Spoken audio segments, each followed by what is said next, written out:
Hello, your name is Andrew the Second. You are a king, a warlord, the ruler of a vast country and your own destiny. But that is only an illusion. This time, the story is not about victories, glory, or the throne. This is a story about how death stinks when it comes for a king, about the slow decay of body and spirit amid silks, gold, and hypocritical smiles. But before you settle in, make sure to like this video and subscribe to the channel, and let me know in the comments which city you are watching from and what time it is where you are. I'm genuinely curious to see who's joined us. Now, make yourself comfortable. We are about to begin. You wake up long before dawn, or perhaps you never slept at all. It is hard to say these days. The grand stone walls of your palace in Estergom are as cold and indifferent as ever. Once you took comfort in their steadfastness. Now they feel more like a tomb than a fortress. Your body aches in that slow, familiar way that tells you age has crept into every joint and sinew. You do not need a court physician to tell you that something is wrong, but here in the flickering candlelight, everything is already tinged with the color of decline. You remember when mornings used to arrive, with the sound of bells and the bustle of servants preparing for another day of power. Now the bells seem to mock you.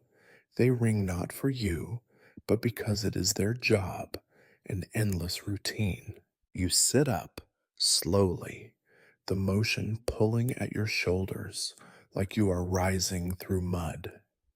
There is a chill in the air, one that not even 3 layers of wool and velvet can banish. You shiver, feeling every year that has passed since your birth in the year 1177. It is a long time to be alive for a king in this part of the world. Most men die earlier. Many do not even see 30 years. You are, at least for now, one of the exceptions. Once, that made you feel blessed. Now, you begin to wonder if it is not a curse. Your bones creak as you stand. You remember riding into battle with your father, Bela the Third. You remember your youthful impatience, your hunger for power, your certainty that you would rule better than any man before you. You remember laughing at the old men who clung to life, refusing to let go. Now you are the old man. Now everyone laughs behind their hands.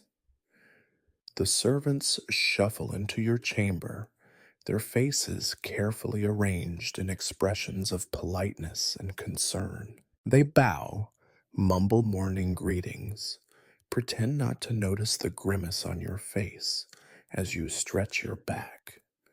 The young page assigned to help you dress fumbles with the heavy belt, his hands trembling just enough to annoy you. You almost snap at him, but then the effort of anger feels too exhausting. Why bother? The boy is probably afraid you will die right there, and who could blame him? He has seen 2 uncles and a cousin go to their graves before reaching his age. You are the king, but death is the true master here. You look into the polished silver mirror, a rare luxury, and see a face that is both yours and not yours. The hair is thinner, grayer, the cheeks sunken, the eyes wronged with the purple shadows of endless nights. Is this the price of a crown? No one tells you when you are young that every victory will cost you a part of yourself, and that one day the bill will come due all at once. You are not the only one who feels it. The court moves differently these days. Everyone is a little quieter, a little more careful. The laughter is thinner, forced, like a play that has gone on for too long. They all know that you are failing, that something inside you is slowly slipping away. Some hope for a miracle. Others simply hope you will last long enough for them to arrange their affairs. No one says it, but you can see it in their eyes. The king is dying. Outside the windows, the sky begins to lighten. The river Danube glimmers faintly beyond the stone walls. You try to recall the last time you felt excitement at the coming of a new day. It is not easy. Perhaps it was in your youth when every sunrise promised a new conquest, a new alliance, a new chance to prove yourself. Now, each day is simply one more hurdle to endure, one more obligation to fulfill. You do not fear death exactly, but you do resent the indignities of dying. If you must go, could it not be swift and dignified, like falling on a sword in battle? But there are no swords here, only the slow siege of disease, the gradual surrender of your own flesh. There is nothing glorious about it, nothing heroic. There is just the endless routine, the servants, the courtiers, the endless, suffocating expectations. Today will be like yesterday, and tomorrow will be the same. You wonder how many more mornings you will wake to find yourself trapped in this same body, this same role, this same relentless decline. You remember being told once that kings never die in bed. It was a lie, like so many things they told you when you were young. There was a time, not so long ago, when breakfast was one of your favorite things about being king. You recall banquets where whole roasted boars steamed beside platters piled high with bread, cheese, and the fruits of lands you would never visit. There was always meat, always wine, always someone eager to keep your goblet filled. Once you could sit for hours at a table, eating with abandon, knowing that no one dared question the appetite of a king. You took pride in your ability to consume more than your lords, to laugh louder, to drink them all under the table. You ate because you were strong, and you were strong because you ate. But now, every morning, the sight of food fills you with dread. The kitchen boys bring in the same heavy dishes, as though habit can revive your old appetite. Grease shimmers atop the broth. Hunks of bread are too dense to swallow, and the smell of meat is an assault, not a promise. You prod at your breakfast with the tip of a knife, pretending to decide what to eat. Really, you are searching for something that will not make you feel worse. The act of choosing is a performance, one you know your servants are watching with far too much interest. Everyone is waiting for a sign, a crack in your royal mask. You try to eat a slice of bread. The crust is tough, the inside gluey. You chew and chew and chew as if your mouth has forgotten how to do its job. You force yourself to swallow, feeling the lump travel slowly, painfully, down your throat. You try some cheese next, but the flavor turns to dust. Your stomach twists in protest, more at the idea of eating than the food itself. You remember a rumor from your youth that old men who lose their appetite never recover it. that death begins in the belly. It seemed like a silly peasant tale back then. Now it feels like prophecy. You do not complain. Complaining would be a luxury for someone with more time ahead than behind. Instead, you sit at the table and stare at the food, letting the meal drag on. Your mind wanders as you pick at the same bit of cheese for what feels like an hour. You think about the banquets you once hosted, the laughter and song, the messy glory of life lived at full volume. Now, the only thing that sings is the ringing in your ears, and the only laughter is far away, at tables where you are no longer welcome. When you finally give up, the servants are quick to clear the table. They are careful not to meet your eyes, afraid of what they might see there. You imagine they whisper about you in the kitchens. He did not eat again. How much longer can he last? You want to shout at them, to remind them you are still king. Instead, you let them do their work. You are too tired for shouting, and anyway, what would be the point? They will have their whispers, and you will have your silence. You spend the rest of the morning with a churning stomach and a head full of regret. You remember when you could ride for days with nothing but a strip of dried meat and a flask of wine. You remember the taste of victory, how it filled you in a way food never could.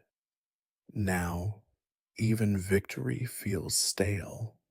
There is a strange indignity in being betrayed by your own body, by organs that served you faithfully for so many years. You want to believe that this is just a passing sickness, a minor inconvenience, but you know better. Your body is shutting down, one system at a time.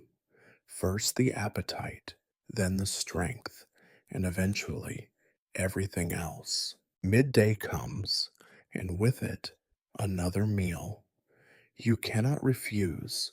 There are always eyes on you, always expectations. This time, the food is simpler. A thin gruel, some stewed apples, a little weak wine. You manage a few spoonfuls, and for a moment, you feel almost normal. But then the pain begins. A dull, insistent ache that starts in your belly and radiates outward. You grit your teeth and try to ignore it. Try to focus on the business of kingship. But your mind is sluggish, clouded by discomfort. Meetings blur together. Names and faces become a parade of indistinguishable figures, all asking for favors, all expecting decisions you barely have the energy to give. Every question feels like an insult. Why bother a dying man with matters of state? Let the world govern itself. You sign documents you do not read, nod at arguments you do not hear. Somewhere, deep down, you know that you are making mistakes, but you no longer care. By evening, the pain has faded to a background hum, and you try once more to eat. A cup of warm milk, a piece of soft bread. You swallow slowly, afraid of what might come next. The food sits heavy in your stomach, refusing to digest. You close your eyes and try to remember what hunger felt like, what it meant to be ruled by appetite rather than aversion. It is a memory that slips away as soon as you reach for it. You go to bed feeling empty, not just in your belly, but in your heart. You lie awake for hours, listening to the quiet sounds of the palace at night. Somewhere, a dog barks. Somewhere else, a servant coughs. You think about the future, about the sons and daughters who will soon divide your kingdom like a carcass. You wonder if they will remember you as the king who lost his appetite, or if they will simply remember you as a problem that solved itself. In the darkness, you promise yourself that you will eat more tomorrow, that you will find a way to be strong again. But you know, deep down, that this is another royal lie. The appetite is gone, and with it, the king who once ate like a lion. Now there is only the slow, quiet fading, the long hunger that nothing can satisfy. You begin to notice it more and more often, those subtle glances exchanged across the hall, the quick silences that fall when you enter a room, the hushed conversations that scatter like startled birds at the sound of your footsteps. In the world of kings, gossip is both a poison and a balm. You have spent a lifetime learning to ignore it, to pretend that the judgment of lesser men is beneath your royal notice. But now, when you catch fragments of their whispers about your failing strength, your growing frailty, you cannot help but listen. It is not just the old servants who gossip. Even the youngest page, the one with ears too large for his head, seems to have mastered the art of furtive glances. You catch him staring at your trembling hands as you reach for a goblet, eyes wide with a mixture of fear and curiosity. You want to tell him that this too will happen to him, that time makes fools and invalids of everyone, even those who seem immortal in their youth. But you say nothing. Words feel heavy in your mouth, and besides, the young do not listen to warnings from the dying. At first, you imagine that you are being paranoid, that your illness has made you suspicious, but the evidence piles up, slow and steady as the weight of years on your bones. You notice how the servants pause before entering your chamber, as though they expect to find you lying dead on the floor. They knock more quietly now, and when you call out for them, there is always a slight hesitation before they answer. You suspect they draw lots in the kitchen to decide who must bring you your meals, who must tend to your needs. No one wants to be the one to discover the king has died during the night. You catch the steward one morning, deep in conversation with the palace physician. Their voices are low, their faces grave. You clear your throat, and they leap apart as if stung. The steward mumbles something about the wine cellar. The physician bows and mutters an apology, promising to return later for your daily examination. You let them scurry away, too tired to demand an explanation. In truth, you already know what they were discussing. Your health has become the palace's favorite subject, a never ending drama for people starved of entertainment. The courtiers are more skilled in their hypocrisy, but not by much. The nobles who once begged for your favor now keep a polite distance, as if your illness is contagious, as if a king's mortality might rub off on them. You see the worry in their eyes when you cough, the disappointment when you manage to stand unassisted. They measure every word, every gesture, calculating how soon they will need to pledge allegiance to your successor. Some offer prayers for your health, but their voices are hollow, their eyes already searching for the next power to serve. Your family is no different. Your sons, each one certain that he alone deserves the throne, visit you with the dutiful regularity of men checking a ripening fruit. They are careful to speak of your health only in the most optimistic terms, but you see the relief in their faces each time you fail to die. It is an old dance. They pretend to care, you pretend to believe them, and everyone waits for the inevitable end.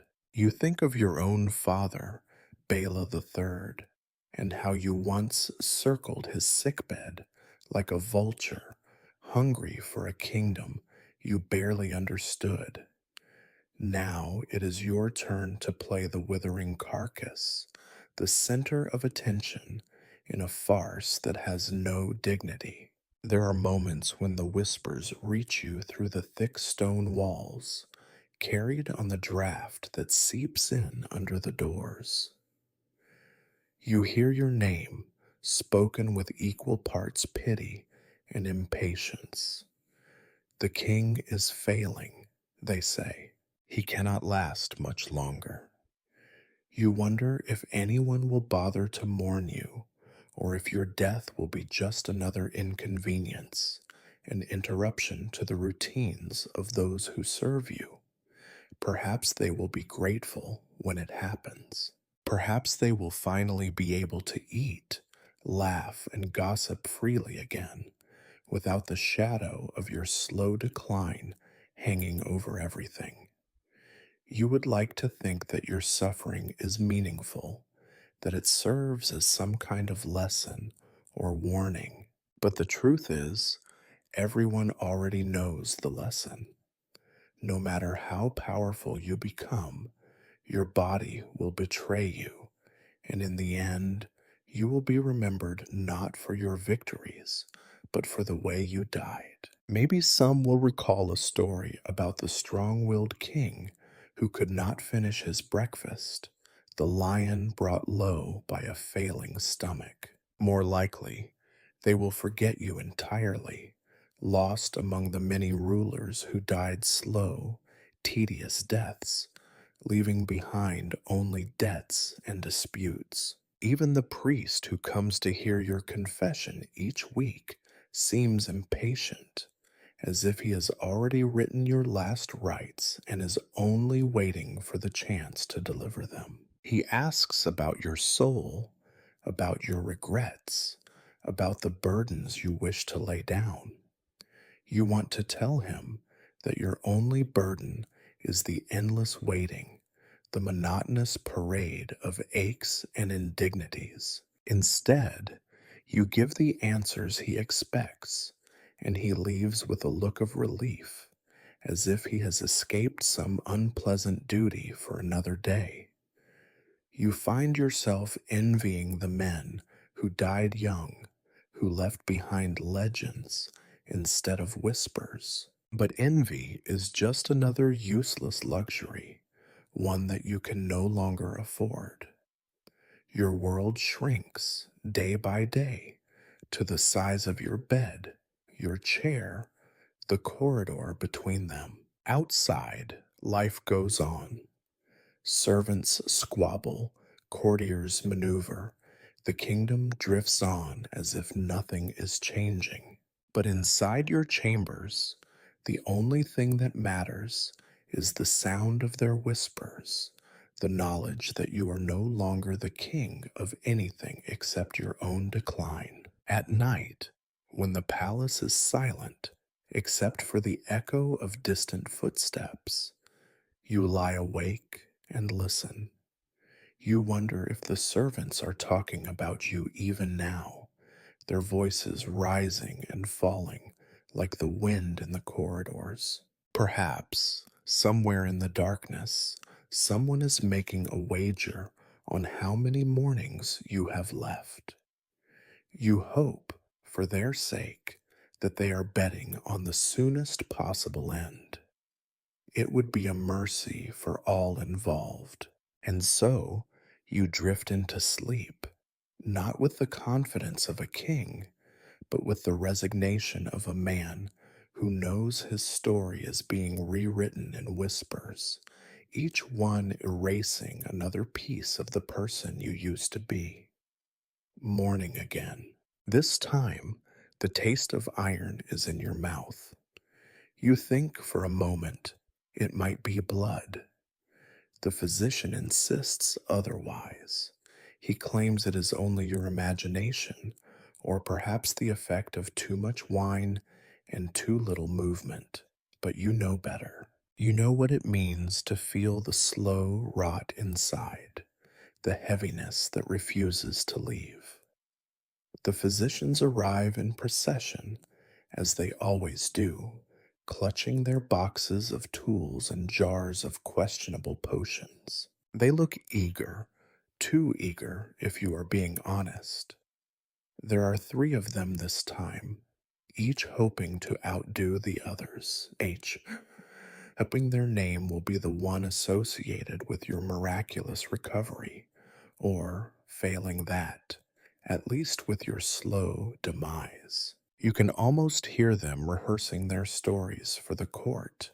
It was I who bled the king, or my tonic gave him another fortnight. Theirs is a pride born of desperation. Theirs is the certainty of men who know little and pretend much. They begin with the rituals. There is the opening prayer, the mumbled invocation to saints whose names you do not remember. You wonder if any of these saints were kings, if they suffered through mornings like this, with strangers prodding their bodies in the name of hope. You doubt it. Saints, you think, die quickly. Kings are not so lucky. The first physician proposes bloodletting. He says it with such authority, as if draining you of your royal blood might also drain you of your misery. You have lost count of how many times they have done this, opening a vein, collecting the sluggish flow in a bowl, watching your life drip away one drop at a time. They say it is for the humors. Too much black bile, too much phlegm, too little of something else. No one can agree, but all insist on the necessity of removing the bad blood. You let them do it. Why not? At this point, resistance seems more exhausting than submission. The cut is small, but the humiliation is large. You watch as the blood collects, thick and dark. The room spins, but you manage not to faint, an achievement you file away with your other small victories. When it is done, the physician looks disappointed, as if he was hoping for something more dramatic. He murmurs a prayer and wipes your arm with a cloth that smells faintly of rot. The second physician offers a new potion, a concoction of herbs and powders from lands far to the east. He describes its virtues in great detail, listing off illnesses it has supposedly cured: gout, dropsy, melancholy, even the plague itself. You drink because he insists, the taste bitter enough to make you gag. The physician watches your face for signs of improvement, but you give him nothing. You know the taste of disappointment by now. The third suggests a less invasive approach: steam baths, heated stones, and strange rituals involving feathers and bells. He calls it balancing the energies, a phrase that means nothing and everything at once. Servants bring buckets of hot water and create a cloud of steam around your bed. You sweat and shiver, and the world swims in and out of focus. If this is healing, you think, it feels very much like torture. When it is over, the physicians huddle together, exchanging worried looks. They whisper in Latin, as if secrecy might keep you alive a little longer. You can understand enough to catch the gist. His color is worse, says one. The pulse is weak, says another, Perhaps a pilgrimage, suggests the third, ever hopeful for divine intervention. You almost laugh at that. A pilgrimage, what a perfect solution. Yes. Drag the dying king across Europe, expose him to new diseases, and hope that a relic or two will frighten death into retreat. You picture yourself bundled in blankets, carried by servants, while the faithful offer prayers at every roadside shrine. It would be a comedy if it were not so familiar. Every king before you has tried the same thing. None have succeeded. The rest of the day is a blur of discomfort and indignity. Your skin itches from the herbs. Your stomach roils from the potion. Your arm throbs where they cut you. You think, briefly, that death cannot possibly be worse than this. You wonder, too, what the physicians say about you when they return to their homes. Do they boast of their efforts? Do they express pity? Or do they simply add your name to the list of failures, one more king who could not be saved? The worst part, you decide, is the hope they bring. Every day, someone promises a new remedy, a new method, a new miracle. They give you something to cling to, and then they take it away. You find yourself dreading their visits, not because of the pain, but because of the disappointment. The cycle is endless: a proposal, a treatment, a period of waiting, and then the inevitable failure. It is a rhythm as predictable as the turning of the seasons.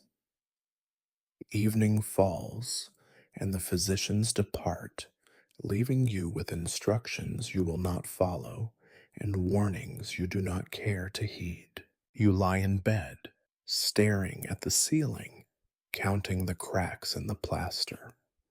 Outside, the world continues.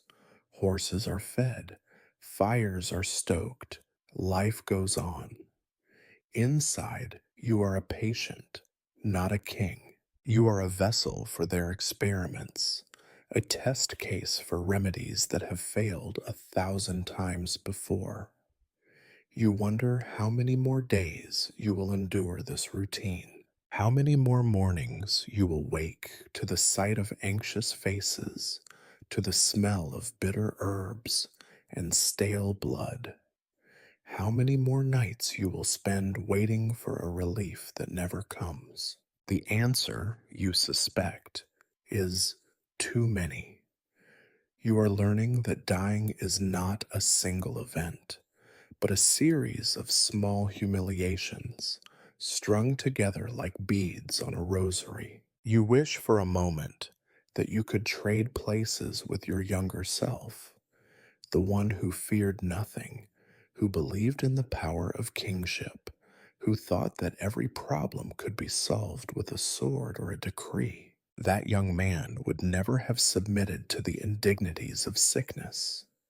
That young man is gone, replaced by a patient who does as he is told, who suffers in silence, who waits for the end with a patience born of exhaustion. The physicians will return tomorrow. They always do. And you will endure it because that is all that is left to you. You always knew that the heart of a royal court was not the throne, nor the council table, nor even the bloodline itself. It was the intrigue. It was the invisible current running beneath every conversation, every favor, every gift, and every sideways glance. Now, as you weaken, you feel that current swirling faster than ever, as if your decline has become the main event, and everyone has a ticket. When you first began to fall ill, you thought foolishly that your authority would protect you. Illness, after all, was a private matter something to be managed within your own chambers. But a king's body is never private.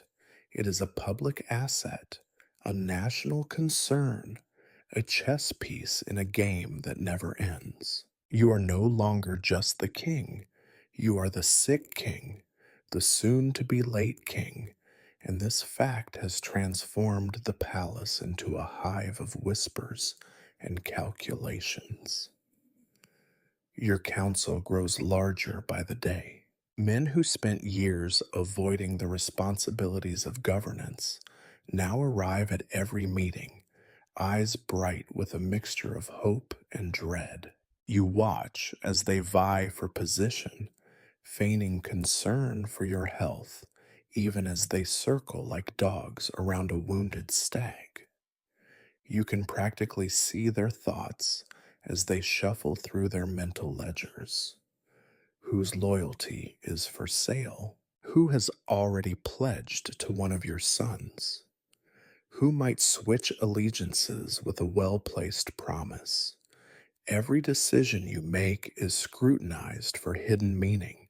If you summon one lord but not another, it is interpreted as a sign of succession, a signal that you are choosing a favorite. If you fail to summon anyone at all, the rumors multiply. They say you are too weak to rule, that the kingdom is already slipping out of your hands. No one believes you are truly in command, least of all yourself. There is irony here, and you are not blind to it. The same men who once trembled before your anger now debate your future with the smugness of heirs. You hear reports of secret meetings held late at night in shadowy corners of the palace. Some of your advisors seem more interested in aligning themselves with your likely successor than in serving you. They ask polite questions about your will, your intentions, the state of your soul. You answer with as much vagueness as you can muster. After all, ambiguity is the only real power left to you. Even the women of the court, long accustomed to playing their own quiet games, seem emboldened. Your queen, her face a careful mask of concern, spends more time in prayer than by your side. You are not so naive as to think she is praying only for your recovery. More likely, she is preparing herself for the next chapter, weighing the advantages of widowhood.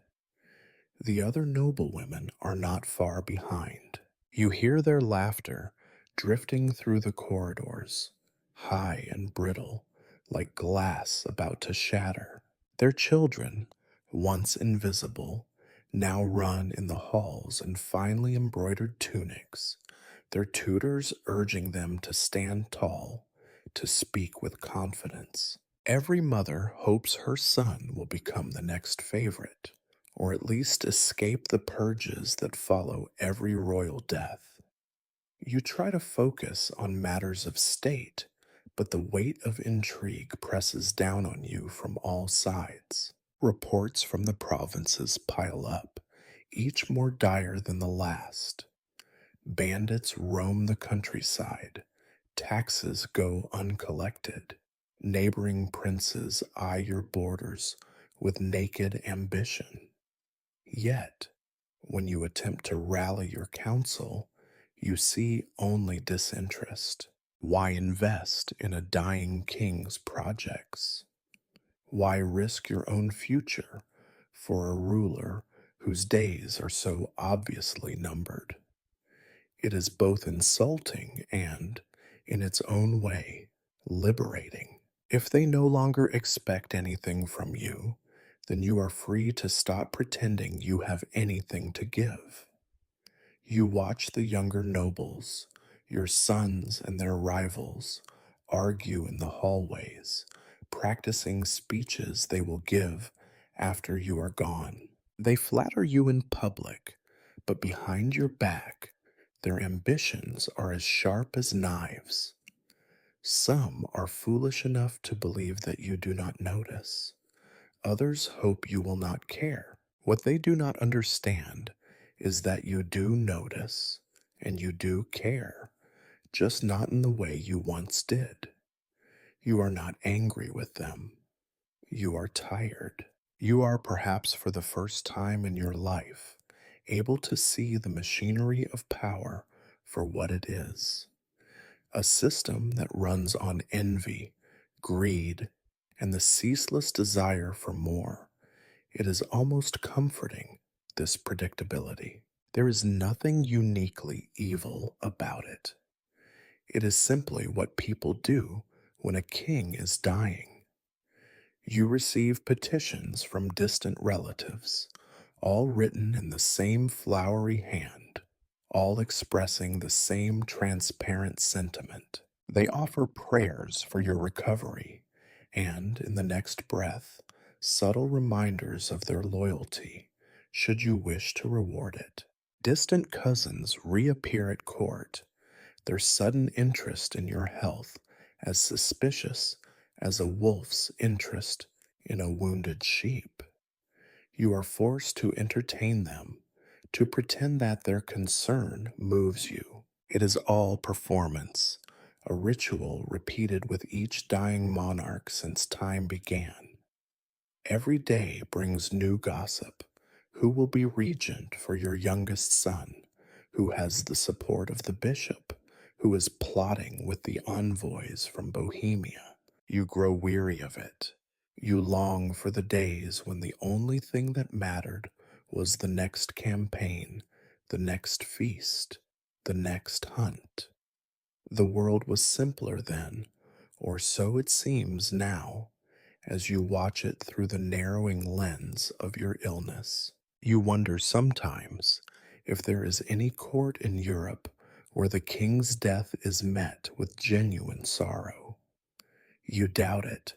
The institution is older than any of its members, and it will survive your passing as it survived the passing of kings before you. You were once certain that you would be the exception, the monarch whose reign left a mark so deep that the court itself would grieve his loss. But now you see the truth. The court will grieve, but only for themselves, only for the power they stand to gain or lose. And so, you watch the intrigues swirl and multiply. You play your part when you must, feigning interest in matters that no longer concern you, offering reassurances that no one believes. You realize that your true legacy is not written in laws or victories, but in the ambitions you have awakened, the rivalries you have left unresolved, the chaos you will leave behind. At night, when the palace quiets and you are left alone with your thoughts, you feel oddly peaceful. The intrigues will continue with or without you. You are no longer their master. You are their excuse. Once, the very idea of royal luxury filled you with an uncomplicated pride. You wore cloaks woven from the finest threads in Byzantium, feasted on honeyed fruits delivered from lands beyond the sea, and reclined on furs so soft that you could have convinced yourself no pain would ever reach you so long as you remained wrapped inside them. Everything in your life was a performance of excess. Endless fabrics, endless courses, endless entertainments, and the comforting knowledge that your wants would always be anticipated before you could even voice them. In those days, you believed pleasure was the same thing as power. But the further you drift from health, the more every comfort becomes a burden.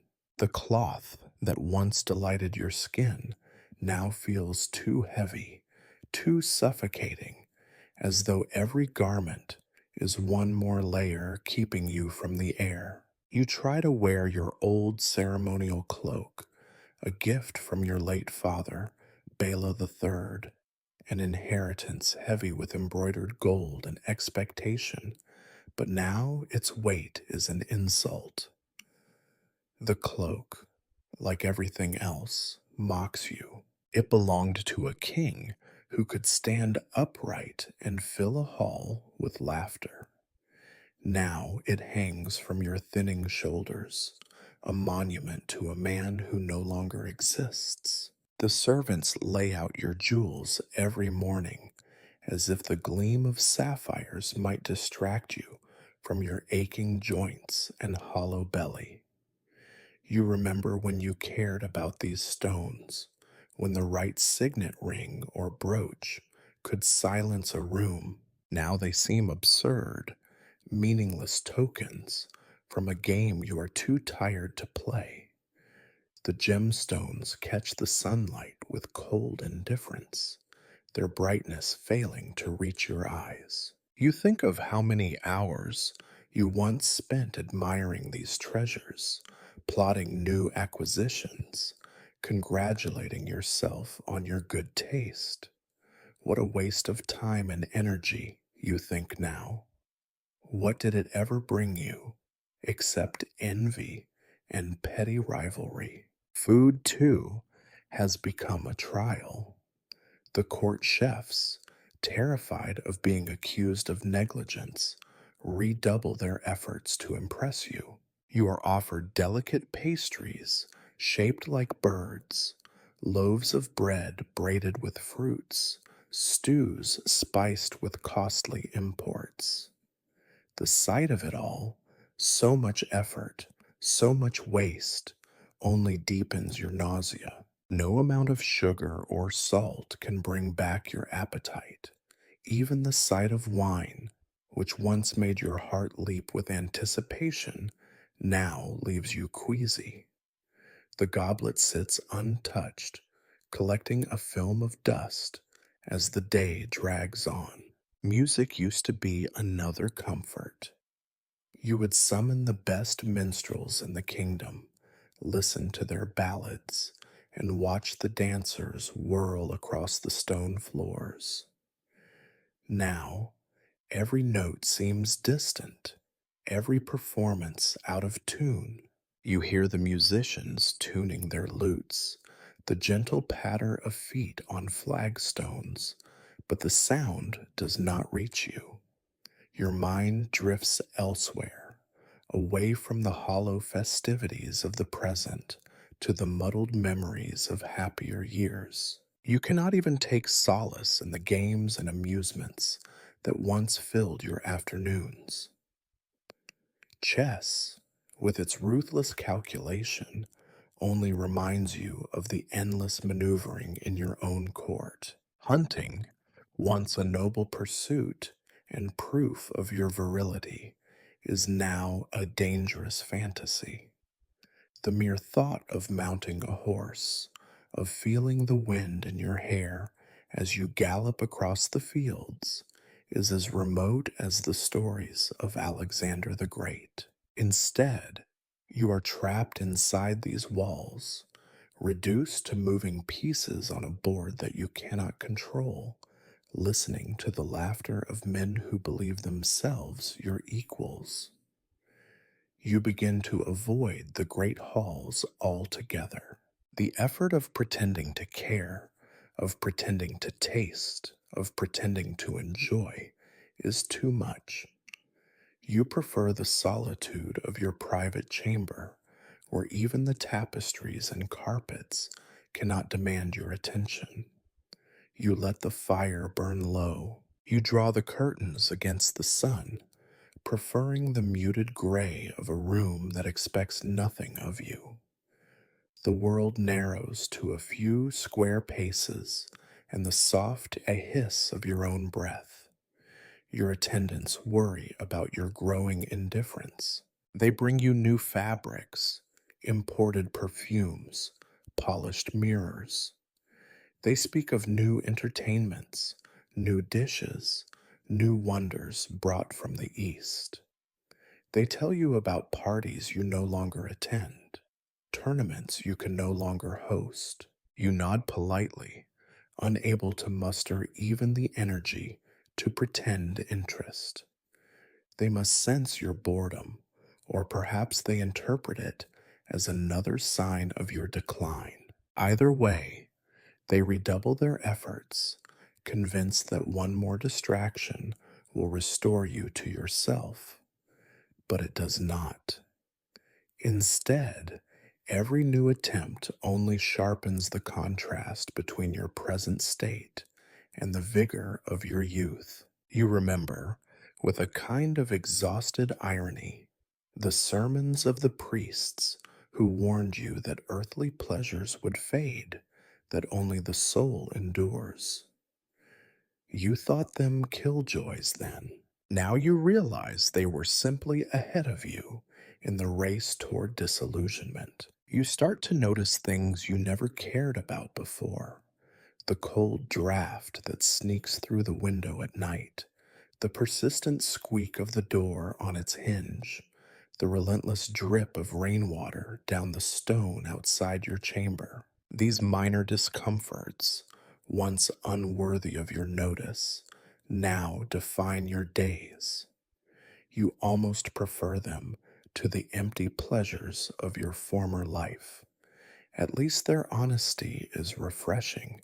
At least they do not pretend to offer joy. You wonder what it means to be a king who no longer wants what kings are supposed to want.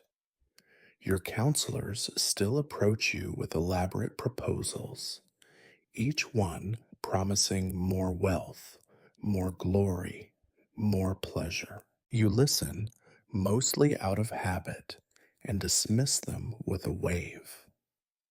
What would you do with more gold? What would you do with more power? What would you do with anything when the only thing you truly want, relief from your own body, is beyond the reach of any treasure, any scheme, any prayer? Sometimes you catch your reflection in the dark glass of the window at night. A bent figure surrounded by baubles and riches, looking out at a world he cannot touch. Once, this sight would have filled you with dread. Now, it simply confirms what you already know. Luxury is a prison as much as it is a privilege, and you have spent a lifetime decorating your own cell. In the end, you give your attendants leave to clear away the jewels, to stop bringing new perfumes, to extinguish the candles, and let the room fall quiet. The palace around you buzzes with anticipation, feasts, tournaments, intrigues, but inside your chamber, you create a different kind of luxury: silence, darkness, and the slow, familiar company of your own failing heart. There is a kind of pain that can be shouted away: pain from a wound, pain from a broken bone, pain that belongs to heroes and soldiers. You remember those pains from your youth, the sharp, fleeting agony of a sword scratch, the throbbing bruise from a fall in a tournament, the burn of exhaustion after a day spent hunting. Such pains gave you stories, made you feel alive, convinced you that you were made of iron and will. You never thought much of those aches. They came and went, leaving only faint scars and even fainter memories. But this pain, the pain of sickness and slow decline, is different. It is not sharp, not theatrical. It does not flare up for the entertainment of an audience or retreat to give you peace. No, this pain is patient. It is a steady, low ache that sits behind your ribs, gnawing at your insides. It wakes with you and goes to bed with you. It grows bolder when you are alone, stretching out in the silence of your private chamber, curling around your bones like a cold serpent. You try, at first, to ignore it. There is always something else demanding your attention: a courtier's request, a council session, a letter from some distant cousin. But as the days slip by, it becomes harder to keep the pain in its place. You find yourself pausing in conversation, distracted by the throb in your knees, the stabbing in your gut. Sometimes you forget what you were saying altogether. Your mind, once quick and sharp, stutters and hesitates, the courtiers notice. Their eyes flick to your hands, which tremble against the arm of your chair. They see the winces, the tightening of your jaw, the sweat on your brow in a room kept far too warm. The pain is everywhere now, and always. Your legs, once strong enough to carry you for days, now ache after a simple walk across the room. You feel it in your hips and lower back, a grinding, insistent pressure that no cushion can relieve. Your feet swell and throb, making even the thought of boots an unpleasant joke. Sometimes you think you can feel every joint in your body, each one protesting the weight of your own flesh. At night, the pain in your belly intensifies, sometimes dull, sometimes sharp, always there. You curl up under your blankets, searching for a position that might grant you a few moments of relief.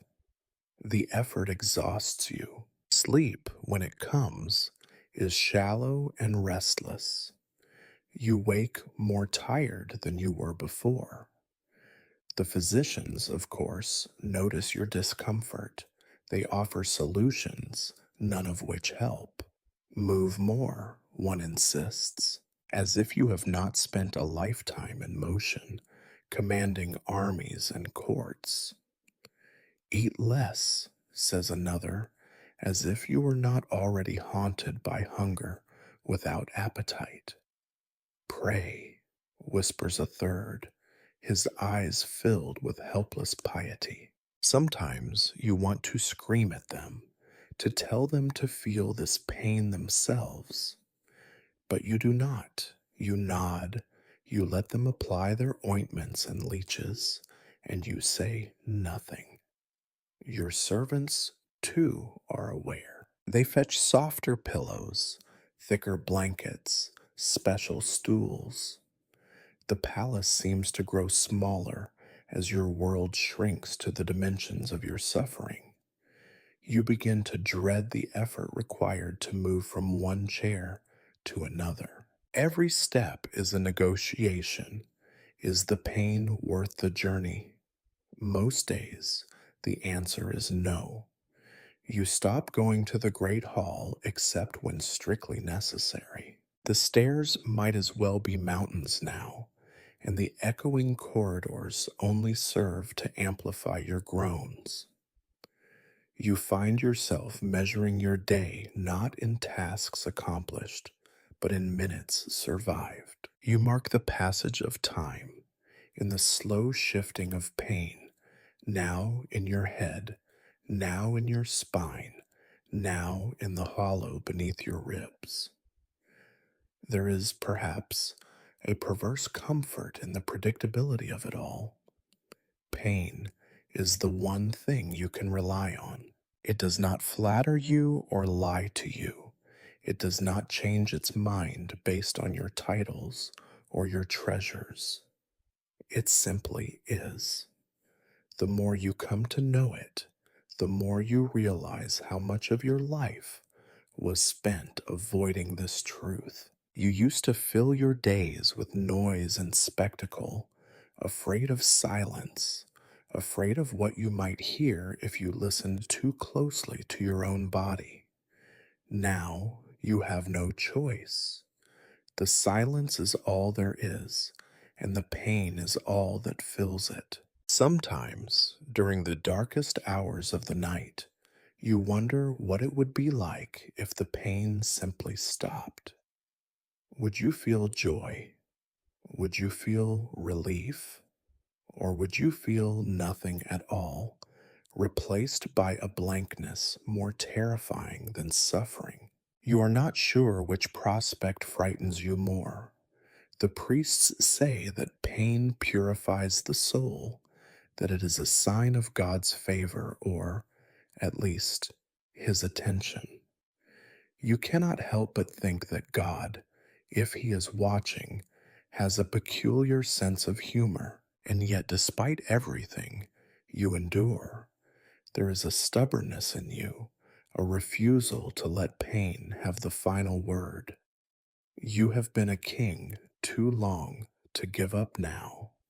Each day you rise and dress, you face your council, you sign decrees, you pretend to care about the intrigues and the gossip.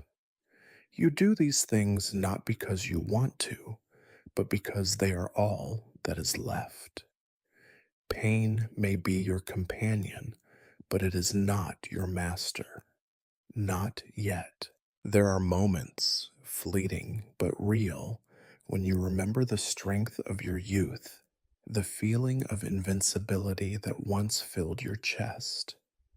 You cling to these memories as the pain ebbs and flows. They are your secret comfort, a reminder that you are more than this body, more than this suffering.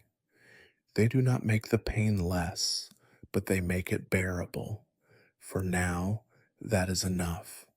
You wonder how long this can continue, how many more days you can survive the constant siege of your own body. But you do not allow yourself to dwell on it. You have learned at last that survival is not a matter of conquest or victory, but of persistence, a slow, grinding endurance that would have bored your younger self to tears. This is the reality of a king's death, not a blaze of glory, but a quiet, stubborn clinging to life in the face of unrelenting pain. It is a curious thing what the mind chooses to remember when the present offers so little comfort. Now, in the dim corners of your private chambers, with the air thick from lack of motion and your own restlessness, you find yourself reaching for memories as if they were food. The past becomes a banquet that your weakened body can no longer taste, but your mind, still sharper than your limbs, returns to those grander days with a kind of desperate hunger. You are no longer king of your body. You are instead monarch of memories. You start with the victories, always the victories. It is easier to remember triumph than defeat, though you have had your share of both. You recall the day you were crowned, the press of the crowd, the scent of incense so thick you could hardly breathe, and the weight of the crown itself. You felt taller that day, as if history itself had lifted you above the earth, as if you might never stoop or bow to anyone again. The applause, the voices raised in your name, the banners unfurled over city walls, they were proof, you thought, that you were chosen not by accident, but by destiny. You remember riding into battle, armor gleaming, your horse restless beneath you. You remember the thunder of hooves, the blinding panic and exhilaration of the charge. There was a day, long ago, when you were certain you could not die. You recall the hot, metallic smell of blood, sometimes your own, more often that of others. There were shouts, prayers, and curses mixed together in a symphony of violence that in memory almost becomes music. You tell yourself, here in your sick bed, that you were brave. though you know that sometimes you were only lucky. There were treaties signed, rivals brought to heel, lands won and lost in the endless dance of politics and war. You see again the faces of those who knelt before you, some in true loyalty, others in calculated surrender. You remember the feasts that followed victory, the tables groaning under the weight of spoils, the laughter so loud that it shook the rafters. You even remember the hangovers, which in their own way were badges of honor, the faces of your comrades, those who fought beside you, drank beside you, and sometimes plotted behind your back, pass before your eyes in silent procession. Some you trusted, some you merely tolerated, but each one is now a ghost haunting the palace corridors of your memory. You wonder if they suffered at the end, as you suffer now. You wonder if they had regrets. It is tempting, sometimes, to imagine you could live there, in the golden haze of the past. There is no pain in these memories, or rather, the pain is painted over by the satisfaction of having endured it. Your wounds were marks of valor, not omens of decline. The world seemed vast then, the future unbounded, every problem one of strategy or force. But the memories are not all triumphant. They are crowded with shadows, too. You remember failures as well as victories. You remember the campaigns that ended in disaster, the treaties that fell apart, the nights spent awake with fear gnawing at your insides. You remember the messengers arriving with bad news, their faces pale, their voices trembling. You remember the deaths of friends, the betrayals, the losses you could not admit even to yourself. In these quieter, darker hours, you even allow yourself to remember those you wronged. You recall promises broken in the heat of ambition, harsh words flung in anger, orders given that led men to their doom. You see the faces of wives and children left behind, the sorrow you tried not to notice as you marched forward toward whatever goal seemed most urgent at the time. Now, in your solitude, there is no one to distract you from the reckoning. You ask yourself, not for the first time, whether the victories were worth the cost. It is not a question you can answer. Sometimes you find yourself speaking these memories aloud, as if trying to convince an invisible jury of your worth. The servants hear your mutterings and pretend not to notice, but you see the fear in their eyes. They are not afraid of your words. They are afraid that the king is no longer speaking to the living. They are right, in a way. The past is a more agreeable audience than the present. The irony is sharp and inescapable. You fought so hard to shape your story, to make yourself unforgettable. Yet now, the story is slipping away from you. The court gossips about your illness, about your failures, about the chaos that will follow your death. The chroniclers write what they please, and you are powerless to stop them. Soon enough, your memories will be all that remains of you, and even these are fading, blurring at the edges, like old ink on parchment. You cling to what you can. You return again and again to those moments when you felt most alive.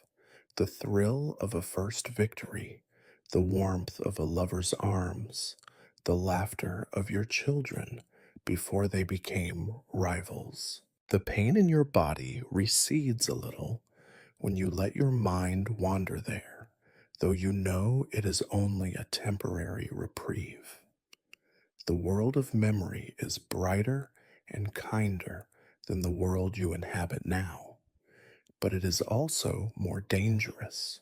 It is easy to lose yourself there, to forget that you are still alive, still responsible for the dying embers of a kingdom. At last, the memories grow thin. You are left with the present, the pain, the weariness, the endless parade of physicians and counselors. You sigh, and the effort feels monumental. The past has retreated once more, leaving you stranded in your failing body, in a room that grows smaller with every passing day. But tomorrow, you tell yourself, you will remember again. Tomorrow, you will ride once more into battle, or stand tall in your throne room, or share a feast with friends who are all long dead. It is a promise you make to yourself, because sometimes memory is all that remains when everything else is gone. If there is anything more exhausting than pain, it is the people determined to relieve it. Your physicians, those learned men in their heavy robes, are returning with renewed enthusiasm, as if your slow decline were a puzzle that could finally earn them a place in the history of royal medicine, provided they solve it before you disappear altogether. Perhaps they imagine that, in your dying, they will find the answer to life itself. The truth, of course, is much less flattering. Their visits become more frequent, their manner more urgent, their methods more inventive. You once believed that kings commanded their doctors. Now you see that you are merely a subject for their experiments, a living canvas for their fading knowledge and extravagant hope. Each day brings a new ritual, a new vial of some promised miracle, a new round of prayers and diagnoses. The only constant is your growing skepticism and their thinly disguised disappointment. The first doctor arrives with a draught so bitter you think, for a moment, it must be poison. He assures you that it is a tonic of rare roots and spices, imported at great expense from lands you will never see. You take a sip, and your mouth rebels. The flavor is sharp, burning your tongue, flooding your nose with the scent of earth and rot. You nearly gag, but force yourself to swallow, because what else is left but obedience? The physician stands by, watching your face for any sign of hope. He scribbles in his notes when nothing happens, already planning his next attempt. Not to be outdone, the second physician returns with a sack of dried herbs and a plan for another round of steam baths. The servants fill the room with hot stones and boiling water, turning your bedchamber into a primitive inferno. You sweat until you feel your bones might melt, your head swimming with heat. The physician mutters charms and presses damp cloths to your brow. When you protest, he assures you that purging your body of evil vapors is the only way to drive out disease. You close your eyes and imagine what your father would say, confronted by this ritual.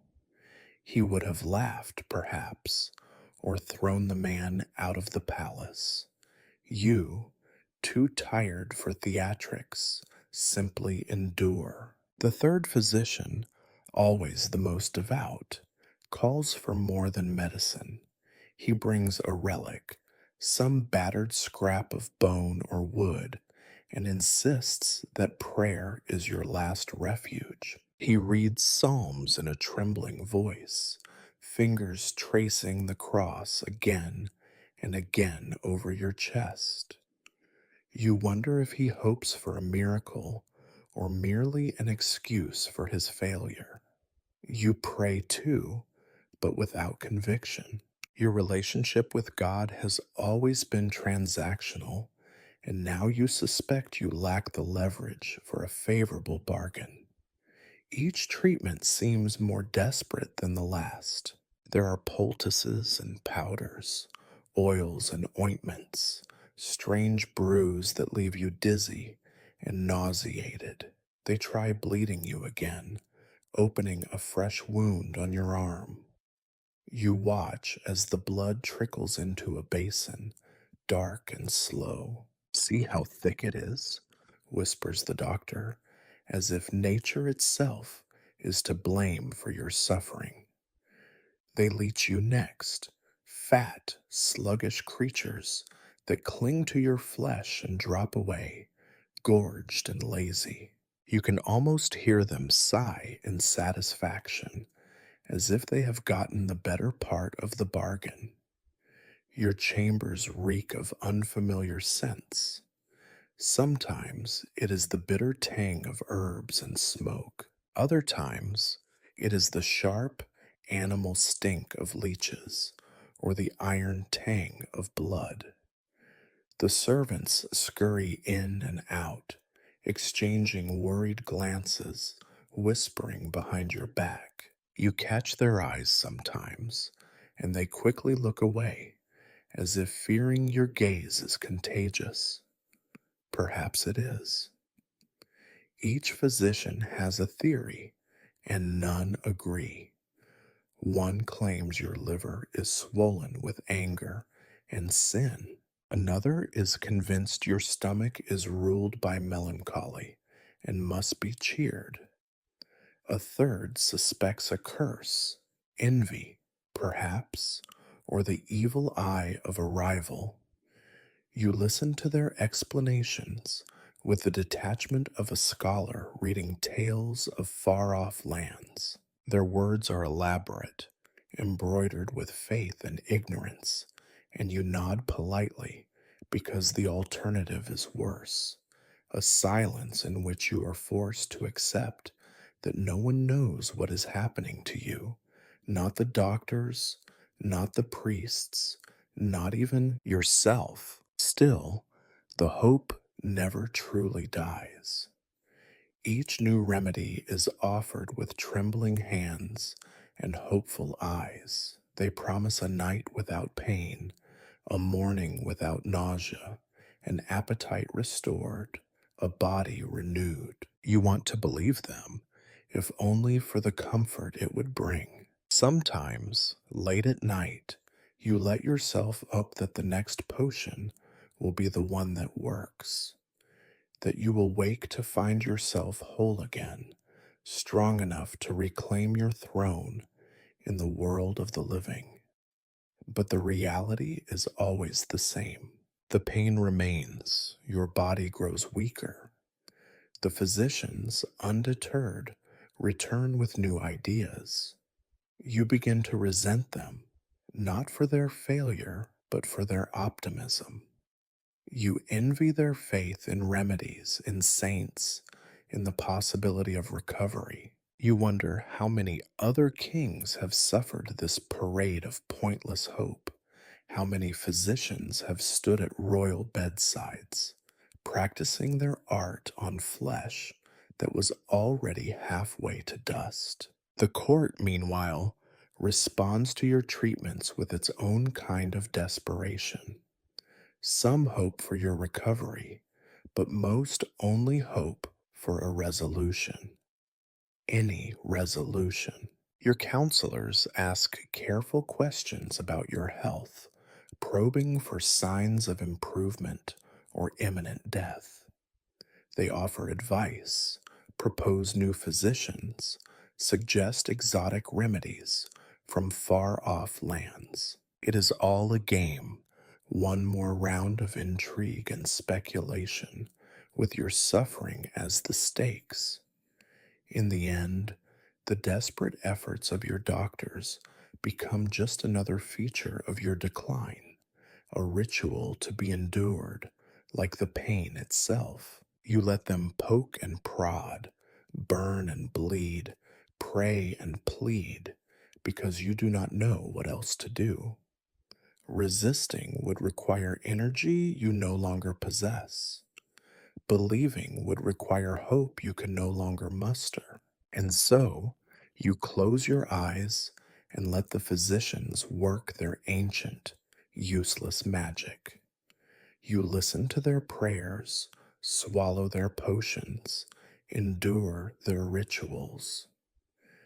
The only thing they heal is their own pride, and even that is temporary. You wonder how long it will be before they finally admit defeat, before they accept that the king's body is not an experiment, but a sentence, not a puzzle, but a verdict. Until then, you submit, patient and powerless, the unwilling hero of their fading art. There is a particular brand of affection that blooms only in the shadow of a royal deathbed. You recognize it now in the way your relatives glide into your chambers with faces so carefully composed that you wonder if they have practiced in front of their own gilded mirrors. You have seen real concern on the battlefield, in the eyes of mothers during times of famine, in the trembling hands of priests praying for a dying child. This is not that. This is the elaborate dance of inheritance, played with the straightest of faces and the gentlest of words. At first, it is only the immediate family. Your sons and daughters make regular visits, each armed with prayers, honeyed words, and a suspicious amount of good cheer. They stand at your bedside and comment on the weather, the food, the rising and falling of your fever. They assure you that the kingdom is running smoothly, that the council is loyal, that there is nothing to worry about. Their hands rest too long on yours. Their eyes glimmer with a brightness that is not quite sadness. You can see them calculating, measuring your breaths, counting the days, wondering which of them will be first to claim the spoils. Their concern is always practical. They bring you reports of unrest in the provinces, disputes over property, news from foreign courts. It is all a prelude, a polite way of reminding you that the world spins on, that succession cannot wait forever. When you are lucid enough, you give vague reassurances, sometimes even genuine advice, but your words seem to vanish as soon as they leave your mouth, swallowed by the eager anticipation of those gathered around your bed. Soon, the circle widens. More distant relatives, uncles, cousins, nephews you have not seen in years, appear at court with suspicious punctuality. They arrive bearing gifts and letters, all expressing fervent hopes for your swift recovery. Their gifts are carefully chosen, rare relics, costly ointments, even new physicians with even more extravagant remedies. They do not say so aloud, but each one brings a petition, a subtle reminder of past loyalties or future services. Their faces are as open as masks. You remember their childhoods, the petty jealousies, the squabbles over titles and lands. Now they stand, hands folded, eyes downcast, awaiting a sign of your favor. You want to laugh, or perhaps to cry.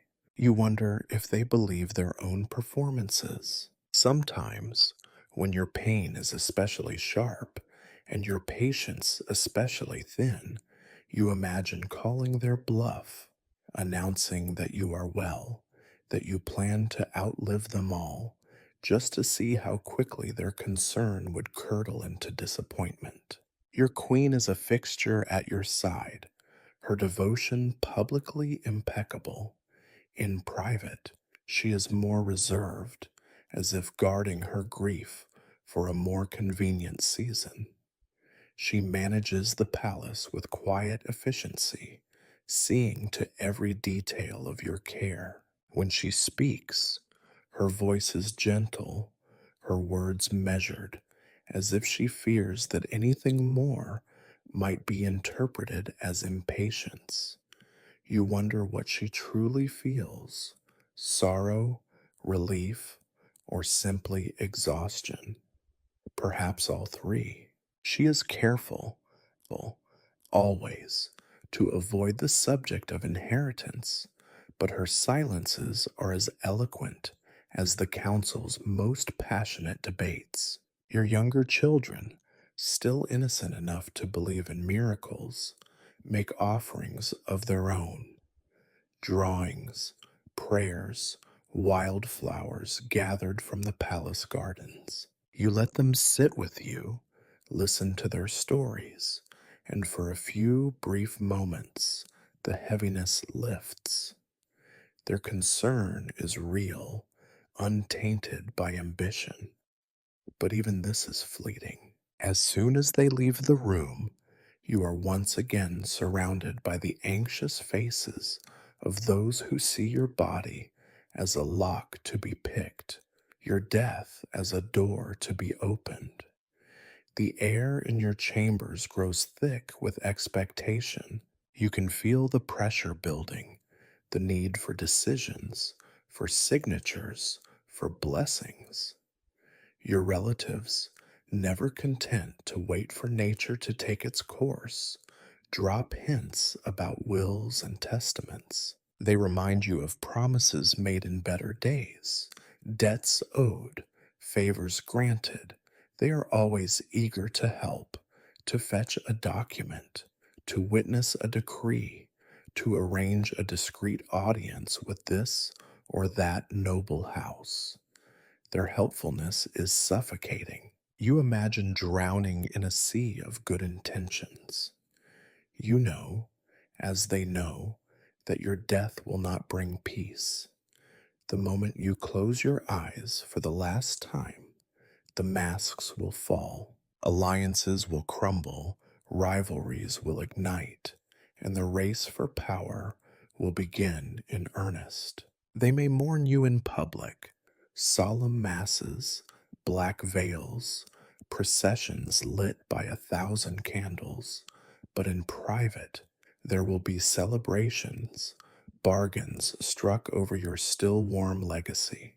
You have lived long enough to see it happen before, and you have no illusions about your own fate.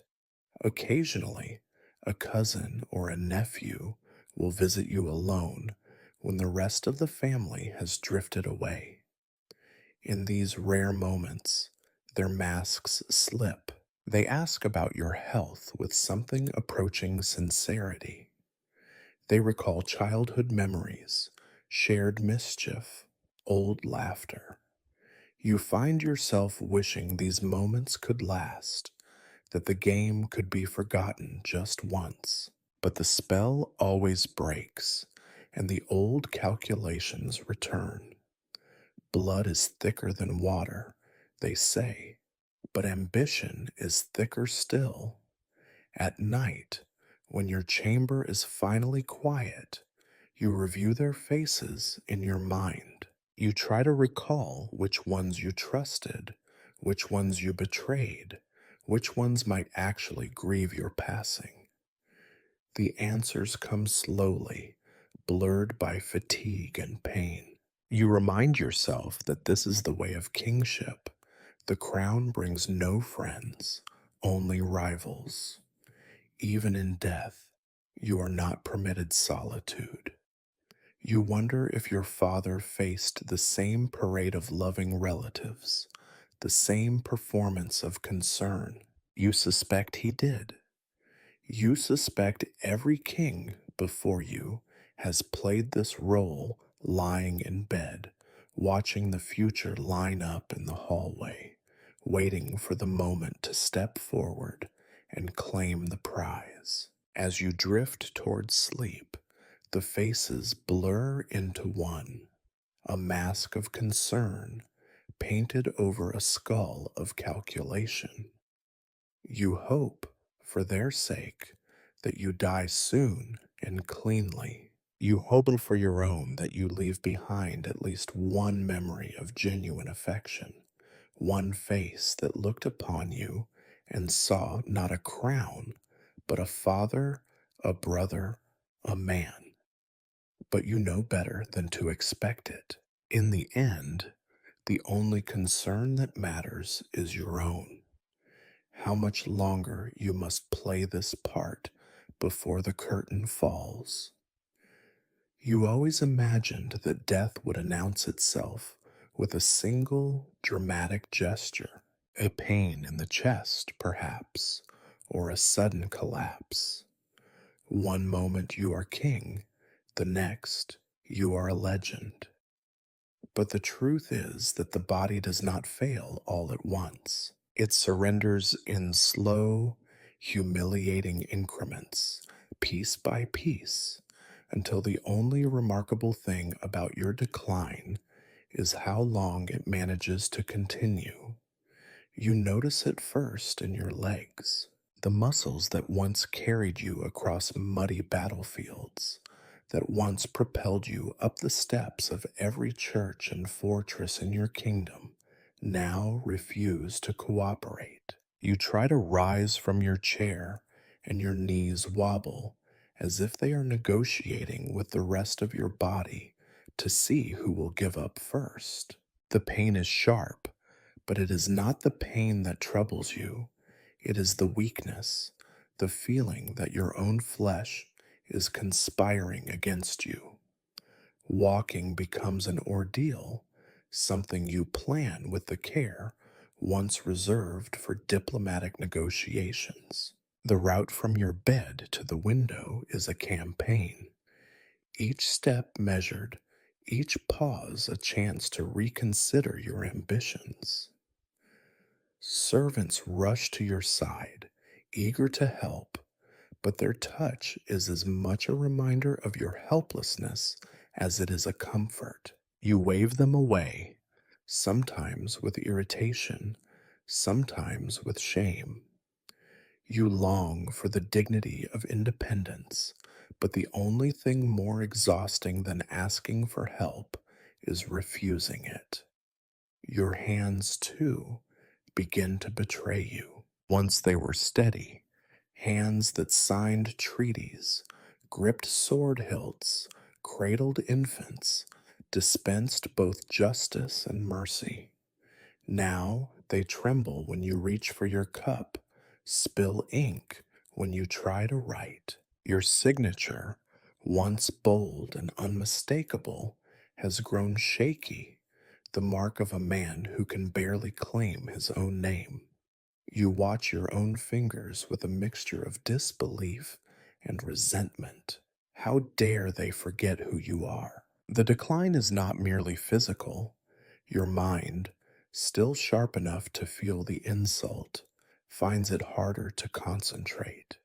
You lose track of conversations, forget the names of distant towns, drift in and out of meetings like a ghost in your own court. Sometimes you wake at night, convinced you are still a young man, only to be brought back to the present by the cold ache in your bones. Your dreams are filled with confusion. You are fighting wars that ended decades ago, arguing with men who are long dead. You wake with the bitter taste of defeat, and the day has not even begun. You try to eat, if only to prove that you are not as feeble as everyone says. But your stomach has become a traitor. Each meal is a gamble. Will you keep it down, or will you spend the rest of the afternoon in miserable discomfort? The flavors are dull, the textures unappealing. You chew and swallow, determined to pretend that nothing is wrong, but the lie grows harder to sustain. The cooks begin to prepare simpler meals, bland and soft, fit for a child or an invalid. You do not thank them. As the weeks pass, your world contracts. The palace, once a stage for your triumphs, shrinks to a handful of rooms.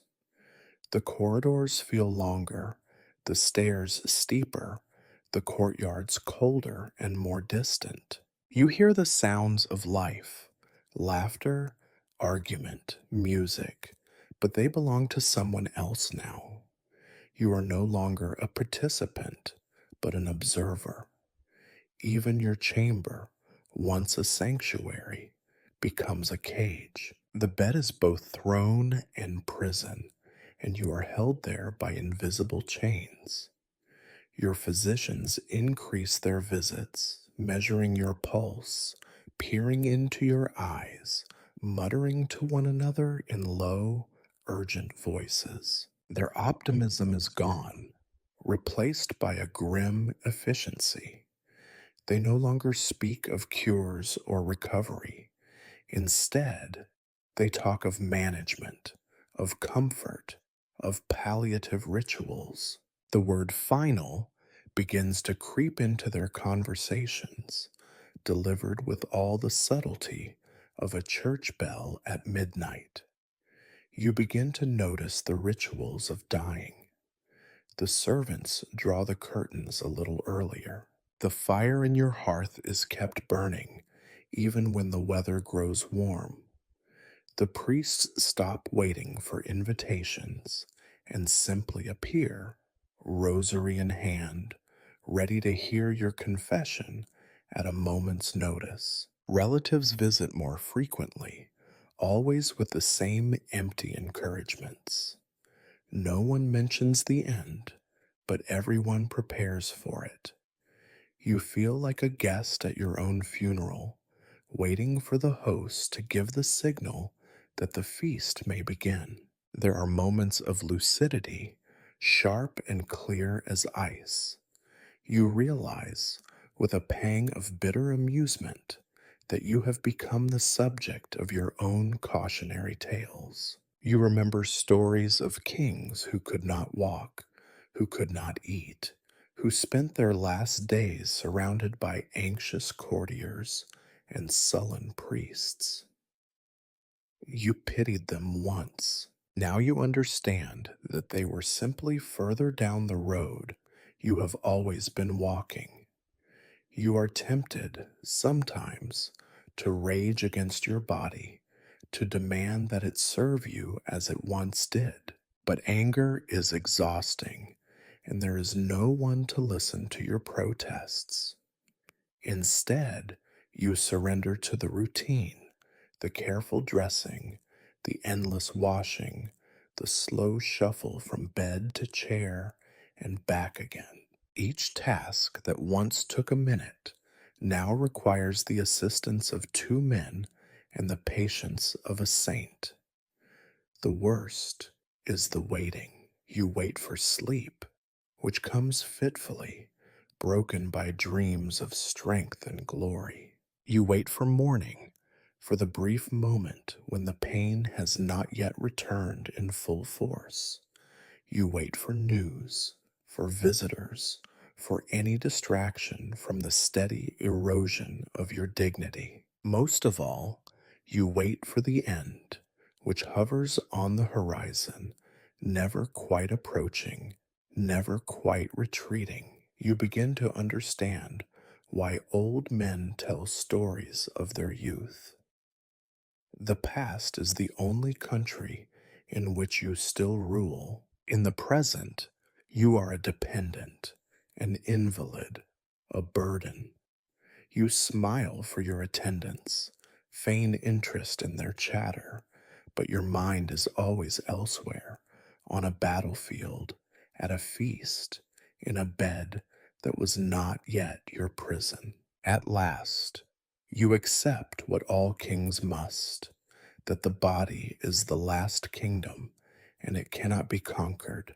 It will fall, as all kingdoms do, not with a single dramatic defeat, but with the slow surrender of one province after another. All you can do is watch and wait, the last sovereign of a realm that grows smaller with every breath. It is strange, you think, how the world contracts with illness, how color bleeds away from the everyday, how the grand palace itself, once alive with noise and intrigue, becomes a set of gray corridors and slow, shuffling footsteps. It was not always so. Once, you would walk the length of these halls and feel the pulse of a kingdom beneath your feet.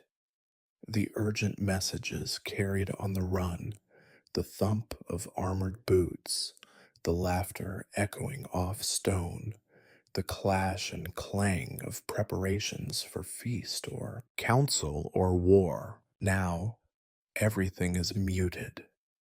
The tapestry colors seem to have faded overnight, or perhaps it is simply your own vision dulling. You stare at the ancient hunting scenes, stags pursued by huntsmen, boars cornered by hounds, and the violence that once quickened your pulse now appears staged and lifeless. Even the flames in the hearth feel lackluster, casting little warmth and less light.